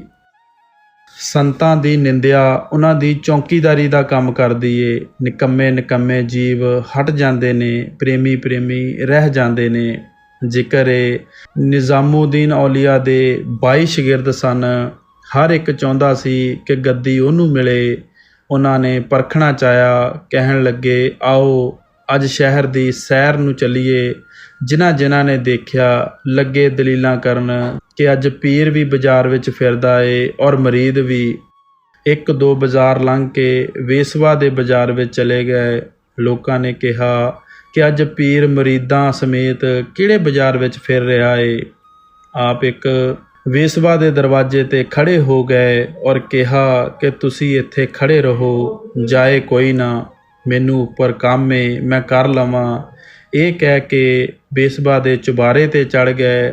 ਅੱਗੇ ਮਾਲਕਣ ਹੱਥ ਜੋੜ ਕੇ ਖੜ੍ਹੀ ਹੋ ਗਈ। ਕਹਿਣ ਲੱਗੀ ਧੰਨ ਭਾਗ ਮੇਰੇ ਘਰ ਮਹਾਤਮਾ ਆ ਗਏ। ਮੈਂ ਤਾਂ ਬੜੀ ਐਬ ਪਾਪ ਕਰਨ ਵਾਲੀ ਹਾਂ, ਕੁਝ ਹੁਕਮ ਕਰੋ। ਆਪ ਨੇ ਕਿਹਾ ਅਸਾਂ ਰਾਤ ਰਹਿਣਾ ਏ, ਸਾਨੂੰ ਕੋਈ ਅਲੱਗਾ ਕਮਰਾ ਦੇ ਦਿਓ ਔਰ ਆਪ ਕਿਸੇ ਹੋਰ ਕਮਰੇ ਵਿੱਚ ਆਰਾਮ ਕਰ ਲੈ। ਔਰ ਆਪਣੇ ਨੌਕਰ ਨੂੰ ਕਹੋ ਕਿ ਇੱਕ ਥਾਲੀ ਵਿੱਚ 1 ਕੌਲ ਦਾਲ ਦਾ, 2-4 ਫੁਲਕੇ ਔਰ 1 ਬੋਤਲ ਸ਼ਰਬਤ ਦੀ ਢੱਕ ਕੇ ਲੈ ਆਵੇ। ਉਸਨੇ ਕਿਹਾ ਜੀ 7 ਬਚਨ। ਨੌਕਰ ਨੂੰ ਭੇਜਿਆ ਕਿ ਜਾ ਔਰ ਇਹ ਚੀਜ਼ਾਂ ਢੱਕ ਕੇ ਲੈ ਆ। ਉਹ ਉਸੇ ਤਰ੍ਹਾਂ ਢੱਕ ਕੇ ਲੈ ਆਇਆ। ਮਰੀਦਾਂ ਨੇ ਕਿਹਾ ਕਿ ਪੀਰ ਦੀ ਪੀਰੀ ਖੋ ਗਈ, ਹੁਣ ਸ਼ਰਾਬ ਕਬਾਬ ਉੱਡੇਗਾ। ਹੱਥ 'ਤੇ ਹੱਥ ਮਾਰ ਕੇ ਪਹਿਲੇ ਇੱਕ ਖਿਸਕਿਆ, ਫਿਰ ਦੂਜਾ, ਫਿਰ ਤੀਜਾ, ਇਸ ਤਰ੍ਹਾਂ 21 ਖਿਸਕ ਗਏ। ਸਿਰਫ ਇੱਕ ਬਾਕੀ ਰਹਿ ਗਿਆ। ਉਹ ਦਾਲ ਰੋਟੀ ਕਿਸ ਖਾਣੀ ਸੀ ਔਰ ਸ਼ਰਬਤ ਕਿਸ ਪੀਣਾ ਸੀ। ਆਪ ਨੂੰ ਤਾਂ ਆਪਣੇ ਮੁਰੀਦਾਂ ਦੀ ਪਰਖ ਮਨਜ਼ੂਰ ਸੀ। ਜਦ ਸੁਬਹ ਹੋਈ, ਨੀਚੇ ਉਤਰੇ, ਦੇਖਿਆ ਤਾਂ ਇੱਕ ਅਮੀਰ ਖੁਸਰੋ ਖੜਾ ਏ। ਆਪ ਨੇ ਪੁੱਛਿਆ ਕਿ ਬਾਕੀ ਕਿੱਥੇ ਗਏ। ਉਸਨੇ ਕਿਹਾ, ਜੀ ਫਲਾਣਾ ਫਲਾਣੇ ਵਕਤ ਗਿਆ, ਫਲਾਣਾ ਫਲਾਣੇ ਵਕਤ ਗਿਆ। ਆਪ ਨੇ ਕਿਹਾ, ਤੂੰ ਕਿਉਂ ਨਹੀਂ ਗਿਆ? ਕਹਿੰਦਾ ਏ, ਹਜ਼ਰਤ ਮੇਰੀ ਤੁਹਾਡੇ ਬਿਨਾਂ ਹੋਰ ਥਾਂ ਹੀ ਕੋਈ ਨਹੀਂ, ਮੈਂ ਕਿੱਥੇ ਜਾਂਦਾ। ਹੱਸ ਕੇ ਗਲ ਲਾ ਲਿਆ ਔਰ ਗੱਦੀ ਦੇ ਦਿੱਤੀ। ਸੋ ਉਹ ਫਕੀਰ ਦੇਖਦੇ ਨੇ, ਅਜਮਾਇਸ਼ ਕਰਦੇ ਨੇ ਕਿ ਕਿਹੜਾ ਕਾਬਲ ਏ ਕਿਹੜਾ ਨਹੀਂ। ਕਿਆ ਗੁਰੂ ਅਮਰਦਾਸ ਜੀ ਨੇ ਨਹੀਂ ਅਜਮਾਇਆ? ਜਦ ਕਿਹਾ ਕਿ ਚੌਤਰੇ ਬਣਾਓ, ਲੋਕਾਂ ਨੇ ਚੌਤਰੇ ਬਣਾਏ। ਕਿਹਾ ਕਿ ਇਹ ਠੀਕ ਨਹੀਂ, ਢਾਹ ਦਿਓ ਔਰ ਹੋਰ ਬਣਾਓ। ਲੋਕਾਂ ਨੇ ਢਾਹ ਕੇ ਹੋਰ ਬਣਾਏ, ਫਿਰ ਪਸੰਦ ਨਾ ਕੀਤੇ। ਇਸ ਤਰ੍ਹਾਂ ਕਈ ਦਫਾ ਬਣਵਾਏ ਔਰ ਗਿਰਵਾਏ। ਆਖਿਰ ਸਭ ਹਟ ਗਏ, ਇੱਕ ਗੁਰੂ ਰਾਮਦਾਸ ਜੀ ਰਹਿ ਗਏ। ਲੋਕਾਂ ਨੇ ਕਿਹਾ ਕਿ ਗੁਰੂ ਸਾਹਿਬ ਪਾਗਲ ਹਨ, ਉਹਨਾਂ ਦੀ ਮੱਤ ਮਾਰੀ ਗਈ ਹੈ। ਕਿਆ ਨਾਲ ਤੇਰੀ ਵੀ ਮੱਤ ਮਾਰੀ ਗਈ ਏ? ਗੁਰੂ ਰਾਮਦਾਸ ਜੀ ਰੋ ਪਏ ਔਰ ਕਿਹਾ ਕਿ ਤੁਸੀਂ ਮੈਨੂੰ ਜੋ ਮਰਜ਼ੀ ਕਹਿ ਲਓ, ਮਗਰ ਗੁਰੂ ਸਾਹਿਬ ਨੂੰ ਕੁਝ ਨਾ ਕਹੋ, ਕਿਉਂਕਿ ਅਗਰ ਗੁਰੂ ਦੀ ਅਕਲ ਕਾਇਮ ਨਹੀਂ ਤਾਂ ਕਿਸੇ ਦੀ ਅਕਲ ਕਾਇਮ ਨਹੀਂ। ਜੇਕਰ ਉਹ ਪਾਗਲ ਹਨ ਤਾਂ ਸਾਰਾ ਜਹਾਨ ਪਾਗਲ ਹੈ। ਜਿਸ ਖਿਆਲ ਨੂੰ ਲੈ ਕੇ ਗੁਰੂ ਰਾਮਦਾਸ ਜੀ ਨੇ 70 ਵਾਰ ਚੌਤਰੇ ਬਣਾਏ ਔਰ ਢਾਹੇ, ਅਗਰ ਦੂਜੇ ਲੋਕ ਵੀ ਇਸੇ ਖਿਆਲ ਨੂੰ ਲੈ ਕੇ ਬੈਠ ਜਾਣ ਤਾਂ ਸਾਰਾ ਜਹਾਨ ਕੁੰਦਨ ਹੋ ਜਾਏ। ਬਿਰਲਾ ਜੀਵ ਹੋਏ ਅਨੁਰਾਗੀ, ਨਿੰਦਾ ਸੇਵੈ ਛਿਨ ਛਿਨ ਭਾਗੀ। ਕਹਿੰਦੇ ਨੇ ਦੁਨੀਆ ਵਿੱਚੋਂ ਕੋਈ ਵਿਰਲਾ ਪ੍ਰੇਮੀ ਨਿਕਲ ਆਉਂਦਾ ਏ ਜਿਹੜਾ ਨਿੰਦਿਆ ਸੁਣ ਕੇ ਦਿਲ 'ਤੇ ਨਹੀਂ ਲਾਉਂਦਾ, ਨਹੀਂ ਤਾਂ ਬੜੇ ਮਾਰੇ ਗਏ। ਗੁਰੂ ਅਰਜਨ ਦੇਵ ਜੀ ਨੇ ਗ੍ਰੰਥ ਸਾਹਿਬ ਮਰਤਬ ਕੀਤਾ ਏ, ਭਾਵ ਲਿਖਿਆ ਏ। ਉਹਨਾਂ ਦੇ ਭਾਈ ਗੁਰਦਾਸ ਜੀ ਮਾਮੇ ਸਨ। ਉਹ ਕਹਿੰਦੇ ਨੇ, ਜੇ ਮਾਂ ਹੋਵੇ ਜਾਰਨੀ ਕਿਉਂ ਪੁੱਤ ਪਤਾਰੇ। ਜੇਕਰ ਮਾਂ ਬਦ ਚਲਣ ਹੈ ਤਾਂ ਪੁੱਤਰ ਨੂੰ ਵਿਚਾਰ ਨਹੀਂ ਕਰਨੀ ਚਾਹੀਦੀ, ਨਾ ਹੀ ਉਹਨੂੰ ਮਾਂ ਨੂੰ ਸਜ਼ਾ ਦੇਣੀ ਚਾਹੀਦੀ ਏ ਔਰ ਨਾ ਹੀ ਉਹਦਾ ਸਾਥ ਛੱਡ ਦੇਣਾ ਚਾਹੀਦਾ ਏ। ਗਾਈ ਮਾਣਕ ਨਿਕਲਿਆ ਪੇਟ ਪਾੜ ਨਾ ਮਾਰੈ, ਜੇ ਪਿਰ ਬਹੁ ਘਰ ਹੰਡਣਾ ਸਤ ਰੱਖੇ ਨਾਰੈ। ਜੇਕਰ ਗਾਈ ਹੀਰਾ ਖਾ ਜਾਏ ਤਾਂ ਉਹਦਾ ਪੇਟ ਨਹੀਂ ਪਾੜਨਾ ਚਾਹੀਦਾ। ਜੇਕਰ ਪਤੀ ਬਾਹਰ ਪਰਾਈਆਂ ਇਸਤਰੀਆਂ ਕੋਲ ਜਾਂਦਾ ਹੈ ਤਾਂ ਇਸਤਰੀ ਨੂੰ ਬੇਵਿਚਾਰ ਨਹੀਂ ਕਰਨਾ ਚਾਹੀਦਾ, ਬਲਕਿ ਸਤ ਰੱਖਣਾ ਚਾਹੀਦਾ ਏ। ਅਮਰ ਚਲਾਵੈ ਚਮਦੈ ਚਾਕਰ ਵਿਚਾਰੈ, ਜੇ ਮਦ ਪੀਤਾ ਬਾਹਮਣੀ ਲੋਏ ਲੋਝਣ ਸਾਰੈ। ਸਭ ਕੁਝ ਕਹਿ ਕੇ ਅਖੀਰ ਕਹਿੰਦੇ ਨੇ, ਜੇ ਗੁਰ ਸਾਂਗ ਵਰਤਦਾ ਸਿੱਖ ਸਿਦਕ ਨਾ ਹਾਰੈ। ਜੇ ਗੁਰੂ ਸਾਂਗ ਵਰਤੇ ਤਾਂ ਸਿੱਖ ਨੂੰ ਡਰਨਾ ਨਹੀਂ ਚਾਹੀਦਾ। ਇਸ ਤਰ੍ਹਾਂ ਕਈ ਤੁਕਾਂ ਕਹੀਆਂ ਜਿਨ੍ਹਾਂ ਵਿੱਚ ਸਿੱਖ ਨੂੰ ਅਡੋਲ ਰਹਿਣ ਦੀ ਹਦਾਇਤ ਦਿੱਤੀ ਏ। ਗੁਰੂ ਅਰਜਨ ਸਾਹਿਬ ਨੇ ਸੁਣਿਆ ਔਰ ਕਹਿਣ ਲੱਗੇ ਕਿ ਬਾਣੀ ਤਾਂ ਕਹਿ ਦਿੱਤੀ, ਕਿਆ ਅਮਲ ਵੀ ਹੈ? ਅਜਮਾਉਣਾ ਚਾਹੀਦਾ ਏ। ਇਹ ਸੋਚ ਕੇ ਕਹਿੰਦੇ ਨੇ, ਮਾਮਾ ਜੀ ਕਾਬਲ ਤੋਂ ਘੋੜੇ ਖਰੀਦਣੇ ਨੇ। ਭਾਈ ਗੁਰਦਾਸ ਨੇ ਕਿਹਾ, ਬਹੁਤ ਅੱਛਾ। ਉਹਨਾਂ ਦਿਨਾਂ ਵਿੱਚ ਨੋਟ ਨਹੀਂ ਸਨ ਹੁੰਦੇ, ਅਸ਼ਰਫੀਆਂ ਹੁੰਦੀਆਂ ਸਨ। ਗੁਰੂ ਸਾਹਿਬ ਨੇ ਅਸ਼ਰਫੀਆਂ ਦੀਆਂ ਥੈਲੀਆਂ ਮੰਗਵਾ ਕੇ ਅੱਗੇ ਰੱਖ ਦਿੱਤੀਆਂ। ਭਾਈ ਸਾਹਿਬ ਨੇ ਆਪਣੇ ਹੱਥੀਂ ਗਿਣ ਕੇ ਥੈਲੀਆਂ ਦੇ ਮੂੰਹ ਬੰਦ ਕਰਕੇ ਸੰਦੂਕ ਵਿੱਚ ਪਾ ਕੇ ਖੱਚਰਾਂ 'ਤੇ ਲੱਦ ਲਈਆਂ। ਉਹਨਾਂ ਦਿਨਾਂ ਵਿੱਚ ਰੇਲਾਂ ਨਹੀਂ ਸਨ ਹੁੰਦੀਆਂ। ਭਾਈ ਸਾਹਿਬ ਬੜੇ ਵਿਦਵਾਨ ਸਨ। ਕੁਝ ਸਿੱਖਾਂ ਨੂੰ ਨਾਲ ਲੈ ਕੇ ਗਿਰਾਂ ਸਤਸੰਗ ਕਰਦੇ ਕਾਬਲ ਪਹੁੰਚੇ। ਘੋੜਿਆਂ ਦੇ ਸੁਦਾਗਰ ਪਠਾਣਾਂ ਨੂੰ ਮਿਲੇ, ਉਹਨਾਂ ਨਾਲ ਸੌਦਾ ਕੀਤਾ। ਘੋੜੇ ਖਰੀਦ ਕੇ 1-2 ਸਿੱਖਾਂ ਨਾਲ ਗੁਰੂ ਸਾਹਿਬ ਦੇ ਕੋਲ ਭੇਜ ਦਿੱਤੇ। ਜਦ ਰਕਮ ਚੁਕਾਉਣ ਲਈ ਤੰਬੂ ਵਿੱਚ ਵੜੇ ਔਰ ਸੰਦੂਕ ਖੋਲ੍ਹ ਕੇ ਥੈਲੀਆਂ ਦੇ ਮੂੰਹ ਖੋਲ੍ਹੇ ਤਾਂ ਅਸ਼ਰਫੀਆਂ ਦੀਆਂ ਜਗ੍ਹਾ ਰੋੜ ਔਰ ਠਿਕਰੀਆਂ ਨਜ਼ਰ ਪਈਆਂ। ਬੜੇ ਹੈਰਾਨ ਹੋਏ, ਸੋਚਦੇ ਨੇ ਕਿ ਪਠਾਣਾਂ ਨਾਲ ਸੌਦਾ ਕੀਤਾ ਏ, ਘੋੜੇ ਭੇਜ ਚੁੱਕਾ ਹਾਂ, ਉਹ ਬਾਹਰ ਖੜ੍ਹੇ ਨੇ, ਜੇ ਰਕਮ ਨਾ ਦਿੱਤੀ ਤਾਂ ਉਹ ਢਿੱਡ ਪਾੜ ਦੇਣਗੇ। ਜੇਕਰ ਉਸੇ ਤਰ੍ਹਾਂ ਥੈਲੀਆਂ ਬੰਦ ਦੇ ਦਿੰਦੇ ਤਾਂ ਭਾਵੇਂ ਕੀ ਬਣ ਜਾਂਦਾ, ਮਗਰ ਉਹਨਾਂ ਨੂੰ ਤਾਂ ਰੋੜ ਔਰ ਠੀਕਰੀਆਂ ਹੀ ਦਿਸਦੀਆਂ ਸਨ। ਜੇਕਰ ਵਿਸ਼ਵਾਸ ਹੁੰਦਾ ਤਾਂ ਉਹ ਰੋੜ ਔਰ ਠੀਕਰੀਆਂ ਜੋ ਕੁਝ ਸੀ ਇਹ ਦੇ ਦਿੰਦੇ। ਬਤੇਰਾ ਅੱਖਾਂ ਨਾਲ ਮਲ ਮਲ ਕੇ ਦੇਖਿਆ, ਮਗਰ ਉਹ ਰੋੜ ਔਰ ਠੀਕਰੀਆਂ ਹੀ ਰਹੀਆਂ। ਆਖਰ ਪਿਛਲੇ ਪਾਸਿਓਂ ਤੰਬੂ ਪਾੜ ਕੇ ਬਾਹਰ ਨਿਕਲੇ ਔਰ ਨੱਸ ਉੱਠੇ। ਨਾ ਲਾਹੌਰ ਠਹਿਰੇ ਨਾ ਅੰਮ੍ਰਿਤਸਰ, ਸਿੱਧੇ ਕਾਸ਼ੀ ਜਾ ਪਹੁੰਚੇ। ਜਦ ਤੰਬੂ ਦੇ ਬਾਹਰ ਖੜ੍ਹੇ ਪਠਾਣਾਂ ਨੂੰ ਸਿੱਖਾਂ ਦੀ ਇੰਤਜ਼ਾਰ ਕਰਦੇ ਦੇਰ ਹੋ ਗਈ। ਭਾਈ ਹੋਰੀ ਬਾਹਰ ਨਾ ਨਿਕਲੇ ਤਾਂ ਕੁਝ ਸਿੱਖ ਆਪ ਤੰਬੂ ਦੇ ਅੰਦਰ ਵੜੇ। ਦੇਖਿਆ ਕਿ ਸੰਦੂਕ ਖੁੱਲ੍ਹਾ ਏ, ਥੈਲੀਆਂ ਦੇ ਮੂੰਹ ਵੀ ਖੁੱਲ੍ਹੇ ਨੇ ਔਰ ਅਸ਼ਰਫੀਆਂ ਪਈਆਂ ਹੋਈਆਂ ਨੇ, ਮਗਰ ਭਾਈ ਸਾਹਿਬ ਹੋਰੀ ਗਾਇਬ ਹਨ ਔਰ ਤੰਬੂ ਵੀ ਇੱਕ ਪਾਸੋਂ ਫਟਿਆ ਹੋਇਆ ਹੈ।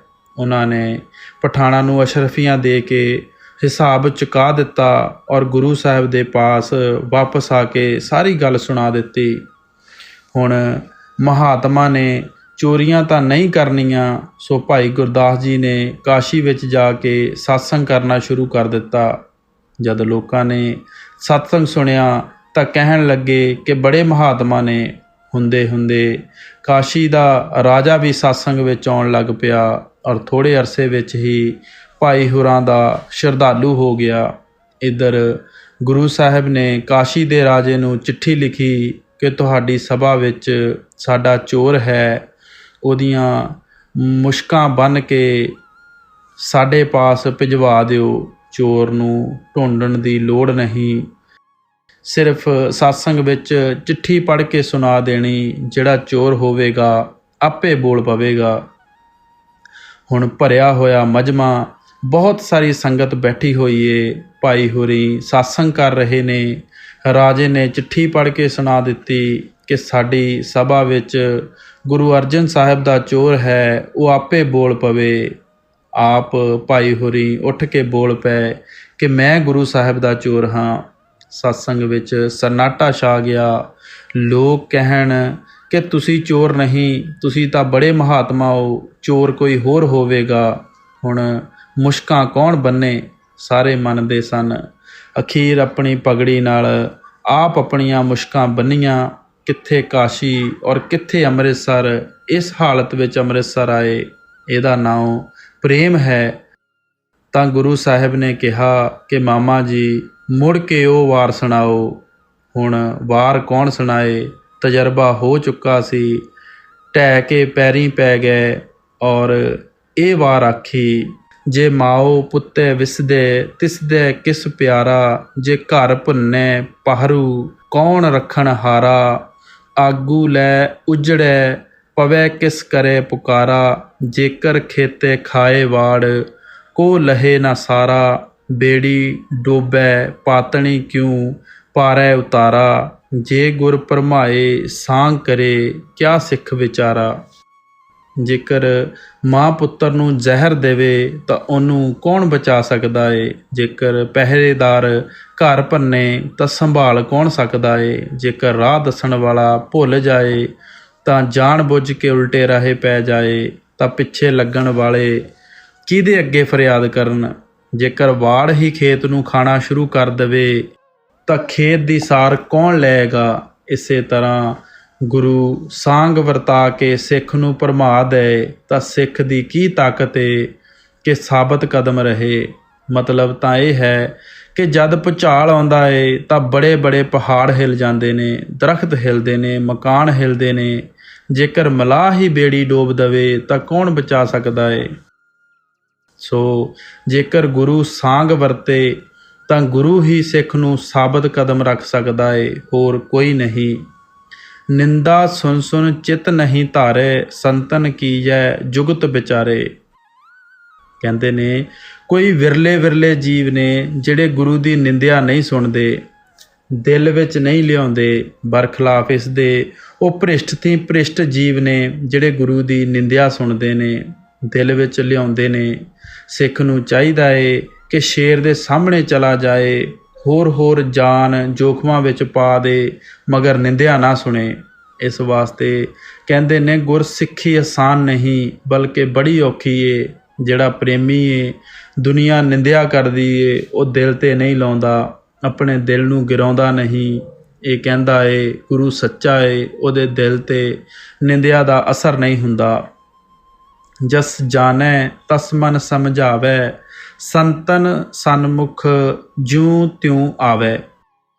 ਉਹ ਪ੍ਰੇਮੀ ਆਪਣੇ ਮਨ ਨੂੰ ਗਿਰਨ ਨਹੀਂ ਦਿੰਦਾ। ਇੱਕ ਸਤਸੰਗੀ ਮਹਾਰਾਜ ਜੀ ਵੱਲ ਖਿਤਾਬ ਕਰਕੇ, ਹਜੂਰ ਦੀ ਮੌਜ ਨਾਲ ਹੀ ਐਸਾ ਹੋ ਸਕਦਾ ਏ। ਮਹਾਰਾਜ ਜੀ ਸਿਲਸਿਲਾ ਕਲਾਮ ਨੂੰ ਜਾਰੀ ਰੱਖਦੇ ਹੋਏ ਔਰ ਕੋਈ ਉੱਤਰ ਨਾ ਦਿੰਦੇ ਹੋਏ ਉਹ ਕਹਿੰਦਾ ਏ ਦੁਨੀਆ ਬਕਦੀ ਏ, ਪਈ ਬਕੇ ਉਹ ਆਪਣਾ ਪ੍ਰੇਮ ਨਹੀਂ ਛੱਡਦਾ। ਐਸੀ ਦ੍ਰਿੜਤਾ ਜਾਕਰ ਹੋਈ, ਤੋ ਫਿਰ ਸੰਤ ਮੌਜ ਕਰੇ ਸੋਈ। ਜਦ ਸਾਰਿਆਂ ਇਮਤਿਹਾਨਾਂ ਵਿੱਚੋਂ ਪੂਰਾ ਉਤਰੇ ਤਾਂ ਸੰਤ ਆਪਣੀ ਦਇਆ ਕਰਦੇ ਨੇ। ਹੁਣ ਰੱਬ ਦੀ ਦਰਗਾਹ ਵਿੱਚ ਉਹਦਾ ਕੁਝ ਲਿਖਿਆ ਹੋਇਆ ਹੈ ਨਹੀਂ, ਮੌਜ ਜਾਂ ਮਿਹਰ ਕੋਈ ਨਹੀਂ, ਮਗਰ ਸੰਤ ਜੋ ਚਾਹੁਣ ਸੋ ਕਰਨ। ਇਹੋ ਮੌਲਵੀ ਰੂਮ ਸਾਹਿਬ ਕਹਿੰਦੇ ਨੇ, ਔਲੀਆ ਰਾ ਹਸਤ ਕੁਦਰਤ ਅਜ ਅੱਲਾ, ਤੀਰ ਜੁਸਤ ਬਾਜ ਗਰਦਾ ਨੰਦ ਜੈ ਰਾਹ। ਕਿ ਔਲੀਆ ਅੱਲਾ ਨੂੰ ਇੰਨੀ ਤਾਕਤ ਹੁੰਦੀ ਏ ਕਿ ਜੋ ਤੀਰ ਪਰਮੇਸ਼ਰ ਦੀ ਦਰਗਾਹ ਵਿੱਚੋਂ ਚੱਲੇ ਉਹਨੂੰ ਵਾਪਸ ਕਰ ਸਕਦੇ ਨੇ। ਅਬ ਸਵਾਲ ਪੈਦਾ ਹੋਇਆ, ਕਿਆ ਉਹ ਰੱਬ ਦੇ ਸ਼ਰੀਕ ਹੁੰਦੇ ਨੇ, ਰੱਬ ਦੇ ਮੁਖਾਲਫ ਹੁੰਦੇ ਨੇ? ਮੌਲਵੀ ਰੂਮ ਸਾਹਿਬ ਕਹਿੰਦੇ ਨੇ ਨਹੀਂ, ਬਲਕਿ ਔਲੀਆ ਰਾ ਇਤਫਾਲੈ ਹੱਕ ਆਂਦੈ ਪਿਸਰ, ਹਾਜ਼ਰੀ ਵੈ ਗਾਇਬੀ ਅੰਦਰ ਨਜ਼ਰ। ਉਹ ਰੱਬ ਦੇ ਪਿਆਰੇ ਪੁੱਤਰ ਹੁੰਦੇ ਨੇ। ਪਿਆਰਾ ਪੁੱਤਰ ਜੋ ਚਾਹੇ ਬਾਪ ਤੋਂ ਕਰਾ ਲੈ। ਜੇ ਰੱਬ ਦੀ ਮੌਜ ਹੋਈ ਨਹੀਂ, ਫਿਰ ਸੰਤ ਆਪਣੀ ਮੌਜ ਕਰਦੇ ਨੇ। ਸੰਤ ਹਮੇਸ਼ਾ ਰੱਬ ਦੀ ਦਰਗਾਹ ਵਿੱਚ ਜਾਂਦੇ ਨੇ। ਉਹ ਮੌਜ ਕਿੱਥੋਂ ਲਿਆਉਂਦੇ ਨੇ? ਰੱਬ ਦੀ ਦਰਗਾਹ ਵਿੱਚੋਂ। ਉਸ ਮੌਜ ਨੂੰ ਕੌਣ ਰੋਕ ਸਕਦਾ ਏ? ਕੋਈ ਨਹੀਂ, ਨਾ ਕਾਲ, ਨਾ ਈਸ਼ਰ, ਨਾ ਪਰਮੇਸ਼ਰ, ਨਾ ਕੋਈ ਹੋਰ। ਸਹੰਸ ਦਲ ਕਵਲ ਦਾ ਮਾਲਕ ਈਸ਼ਵਰ ਹੈ ਔਰ ਤ੍ਰਿਕਟੀ ਦਾ ਮਾਲਕ ਬ੍ਰਹਮ ਕਿਆ ਪਰਮੇਸ਼ਰ ਹੈ। ਸੰਤ ਮੌਜ ਫਿਰ ਕੋਈ ਨਾ ਟਾਰੈ, ਈਸ਼ਰ ਪਰਮੇਸ਼ਰ ਸਭ ਪਾਰੈ। ਕਹਿੰਦੇ ਨੇ ਕਿ ਈਸ਼ਵਰ ਔਰ ਪਰਮੇਸ਼ਰ ਦੋਵੇਂ ਨਹੀਂ ਰੋਕ ਸਕਦੇ। ਹੁਣ ਲੋਕ ਮਤਲਬ ਸਮਝਦੇ ਨਹੀਂ ਔਰ ਇਤਰਾਜ਼ ਕਰਦੇ ਨੇ ਕਿ ਇਹਨਾਂ ਰਾਧਾ ਸੁਆਮੀ ਮੱਤ ਵਾਲਿਆਂ ਦੀ ਪੋਥੀ ਵਿੱਚ ਲਿਖਿਆ ਹੋਇਆ ਹੈ ਕਿ ਈਸ਼ਵਰ ਔਰ ਪਰਮੇਸ਼ਰ ਨਹੀਂ ਰੋਕ ਸਕਦੇ। ਸੰਤ ਸੱਚਖੰਡ 'ਤੇ ਹੁਕਮ ਲਿਆਉਂਦੇ ਨੇ। ਉਹਨਾਂ ਦੀ ਮੌਜ ਵਾਹਿਗੁਰੂ ਦੇ ਹੁਕਮ ਵਿੱਚ ਹੁੰਦੀ ਏ। ਇਸ ਵਾਸਤੇ ਨਾ ਬ੍ਰਹਮ ਨੂੰ ਉਜਰ ਹੈ, ਨਾ ਪਾਰ ਬ੍ਰਹਮ ਨੂੰ, ਅਤੇ ਨਾ ਤੁਰਿਆ ਪਦ ਦੇ ਮਾਲਕ ਨਿਰੰਜਨ ਨੂੰ। ਕਿਆ ਜਿਹੜਾ ਡਿਪਟੀ ਕਮਿਸ਼ਨਰ ਦਾ ਹੁਕਮ ਹੈ ਉਹਦੇ ਅੱਗੇ ਕੋਈ ਮਤਹਿਤ ਹਾਕਮ ਉਜ਼ਰ ਨਹੀਂ ਕਰ ਸਕਦਾ? ਕਿਆ ਗੁਰੂ ਸਾਹਿਬ ਨੇ ਸੁਲੱਖਣੀ ਨੂੰ ਉਹਦੇ ਮੰਗਣੇ ਥੀ ਪੁੱਤਰ ਨਹੀਂ ਸੀ ਦਿੱਤੇ? ਉਸ ਤਾਂ ਇੱਕ ਮੰਗਿਆ ਸੀ, ਲੇਕਿਨ ਸੰਤਾਂ ਦੀ ਮੌਜ ਇੱਕ ਦੀ ਥਾਂ 7 ਦੇ ਦਿੱਤੇ। ਦੋਹਾ ਸੰਤ ਡਾਰਿਆ ਬੀਜ, ਘਟ ਧਰਤੀ ਜੈ ਜੀਵ ਕੈ, ਕੋ ਅਸ ਸਮਰੱਥ ਹੋਏ ਜੋ ਜਾ ਰਹੇ ਉਸ ਬੀਜ ਕੋ। ਜਿਹਦੀ ਹਿਰਦੇ ਰੂਪੀ ਖੇਤੀ ਵਿੱਚ ਸੰਤਾਂ ਨੇ ਨਾਮ ਰੂਪੀ ਬੀਜ ਪਾ ਦਿੱਤਾ, ਉਸਨੇ ਨਾਸ਼ ਨਹੀਂ ਹੋਣਾ। ਕਿਸੇ ਨੂੰ ਤਾਕਤ ਨਹੀਂ ਕਿ ਉਹਦਾ ਨਾਸ਼ ਕਰ ਸਕੇ। ਕੋਈ ਕਾਲ ਕੇ ਮਾਹੈ ਵਹਿ ਬੀਜਾ ਅੰਕਰ ਗਹੇ, ਜਬ ਜਬ ਆਵੇਂ ਸੰਤ ਅੰਕੁਰੀ ਉਨ ਸੰਗ ਰਹੇ। ਜਿਸ ਤਰ੍ਹਾਂ ਜ਼ਿਮੀਦਾਰ ਕਈ ਦਫਾ ਸੁੱਕੀ ਖੇਤੀ ਵਿੱਚ ਬੀਜ ਪਾ ਆਉਂਦਾ ਏ, ਨਮੀ ਹੁੰਦੀ ਨਹੀਂ। ਉਹ ਜਾਣਦਾ ਏ ਕਿ ਜਦ ਮੀਂਹ ਪਏਗਾ ਬੀਜ ਨੇ ਉੱਗਣਾ ਏ। ਇਸੇ ਤਰ੍ਹਾਂ ਜਿਹੜੇ ਕਾਮਲ ਮਹਾਤਮਾ ਹੁੰਦੇ ਨੇ, ਉਹਨਾਂ ਦਾ ਬੀਜ ਸੁੱਕੇ ਹਿਰਦੇ ਵਿੱਚ ਪਿਆ ਹੋਇਆ ਵੀ ਜ਼ਾਇਆ ਨਹੀਂ ਹੁੰਦਾ। ਸਾਰੇ ਮਹਾਤਮਾ ਇੱਕੋ ਹੁੰਦੇ ਨੇ। ਜੇਕਰ ਇੱਕ ਮਹਾਤਮਾ ਨਾਮ ਦਾ ਬੀਜ ਪਾ ਕੇ ਚਲਿਆ ਗਿਆ ਤਾਂ ਦੂਜਾ ਆ ਗਿਆ ਔਰ ਉਸ ਨੇ ਉਹਦਾ ਕੰਮ ਸੰਭਾਲ ਲਿਆ। ਕਿਆ ਸਤਸੰਗ ਦਾ ਪਾਣੀ ਦੇ ਕੇ ਬੀਜ ਨੂੰ ਉਗਾ ਲਿਆ? ਜਿਸ ਤਰ੍ਹਾਂ ਕਿਸੇ ਬਾਗ ਦਾ ਮਾਲੀ ਚਲਾ ਗਿਆ, ਦੂਜੇ ਨੇ ਅਖਤਿਆਰ ਲੈ ਲੈਣਾ। ਹੁਣ ਕਹਿੰਦੇ ਨੇ ਕਿ ਜਿਉਂ-ਜਿਉਂ ਉਹ ਅਭਿਆਸ ਕਰਦਾ ਏ, ਸਤਿਗੁਰ ਦੀ ਸੇਵਾ ਵਿੱਚ ਰਹਿੰਦਾ ਏ, ਉਸਨੇ ਦਰਖਤ ਬਣਨਾ ਏ। ਇੱਕ ਸੰਤ ਗੁਜ਼ਰ ਗਿਆ, ਦੂਜੇ ਨੇ ਆਉਣਾ ਏ ਔਰ ਸਤਸੰਗ ਦੇ ਜ਼ਰੀਏ ਇਸ ਬਾਗ ਨੂੰ ਹਰਾ ਰੱਖਣਾ ਏ। ਅਗਰ ਐਸੇ ਮੌਕਿਆਂ 'ਤੇ ਜਦ ਕਿ ਸਿੱਖਾਂ ਦਾ ਕੰਮ ਪੂਰਾ ਨਾ ਹੋਇਆ, ਸੰਤਾਂ ਨੇ ਆਪ ਜਾਣਾ ਵੀ ਹੋਵੇ ਤਾਂ ਉਹ ਦੂਸਰੇ ਮਹਾਤਮਾ ਦੇ ਸਪੁਰਦ ਕਰ ਜਾਂਦੇ ਨੇ। ਗੁਰੂ ਪਿਆਰੀ ਸਾਧ ਸੰਗਤ ਜੀ, ਅੱਜ ਦਾ ਇਹ ਸਤਸੰਗ ਸਵਾਮੀ ਜੀ ਮਹਾਰਾਜ ਨੇ ਬੜੀ ਖੋਲ੍ਹ ਕੇ ਸਮਝਾਉਣ ਦੀ ਕੋਸ਼ਿਸ਼ ਕੀਤੀ ਹੈ। ਸਾਨੂੰ ਵੀ ਚਾਹੀਦਾ ਹੈ ਕਿ ਉਹਨਾਂ ਦੀ ਬਾਣੀ ਤੋਂ ਕੁਝ ਸਿੱਖੀਏ, ਨਿਤ ਅਭਿਆਸ ਕਰੀਏ, ਉਸ ਪਰਮਾਤਮਾ ਦੀ ਸ਼ਰਨ ਵਿੱਚ ਜਾਈਏ। ਬਾਬਾ ਜੀ ਦੀ ਪਿਆਰੀ ਸੰਗਤ ਨੂੰ ਬਾਬਾ ਜੀ ਵੱਲੋਂ ਬਹੁਤ ਬਹੁਤ ਆਸ਼ੀਰਵਾਦ, ਪਿਆਰ। ਰਾਧਾ ਸੁਆਮੀ।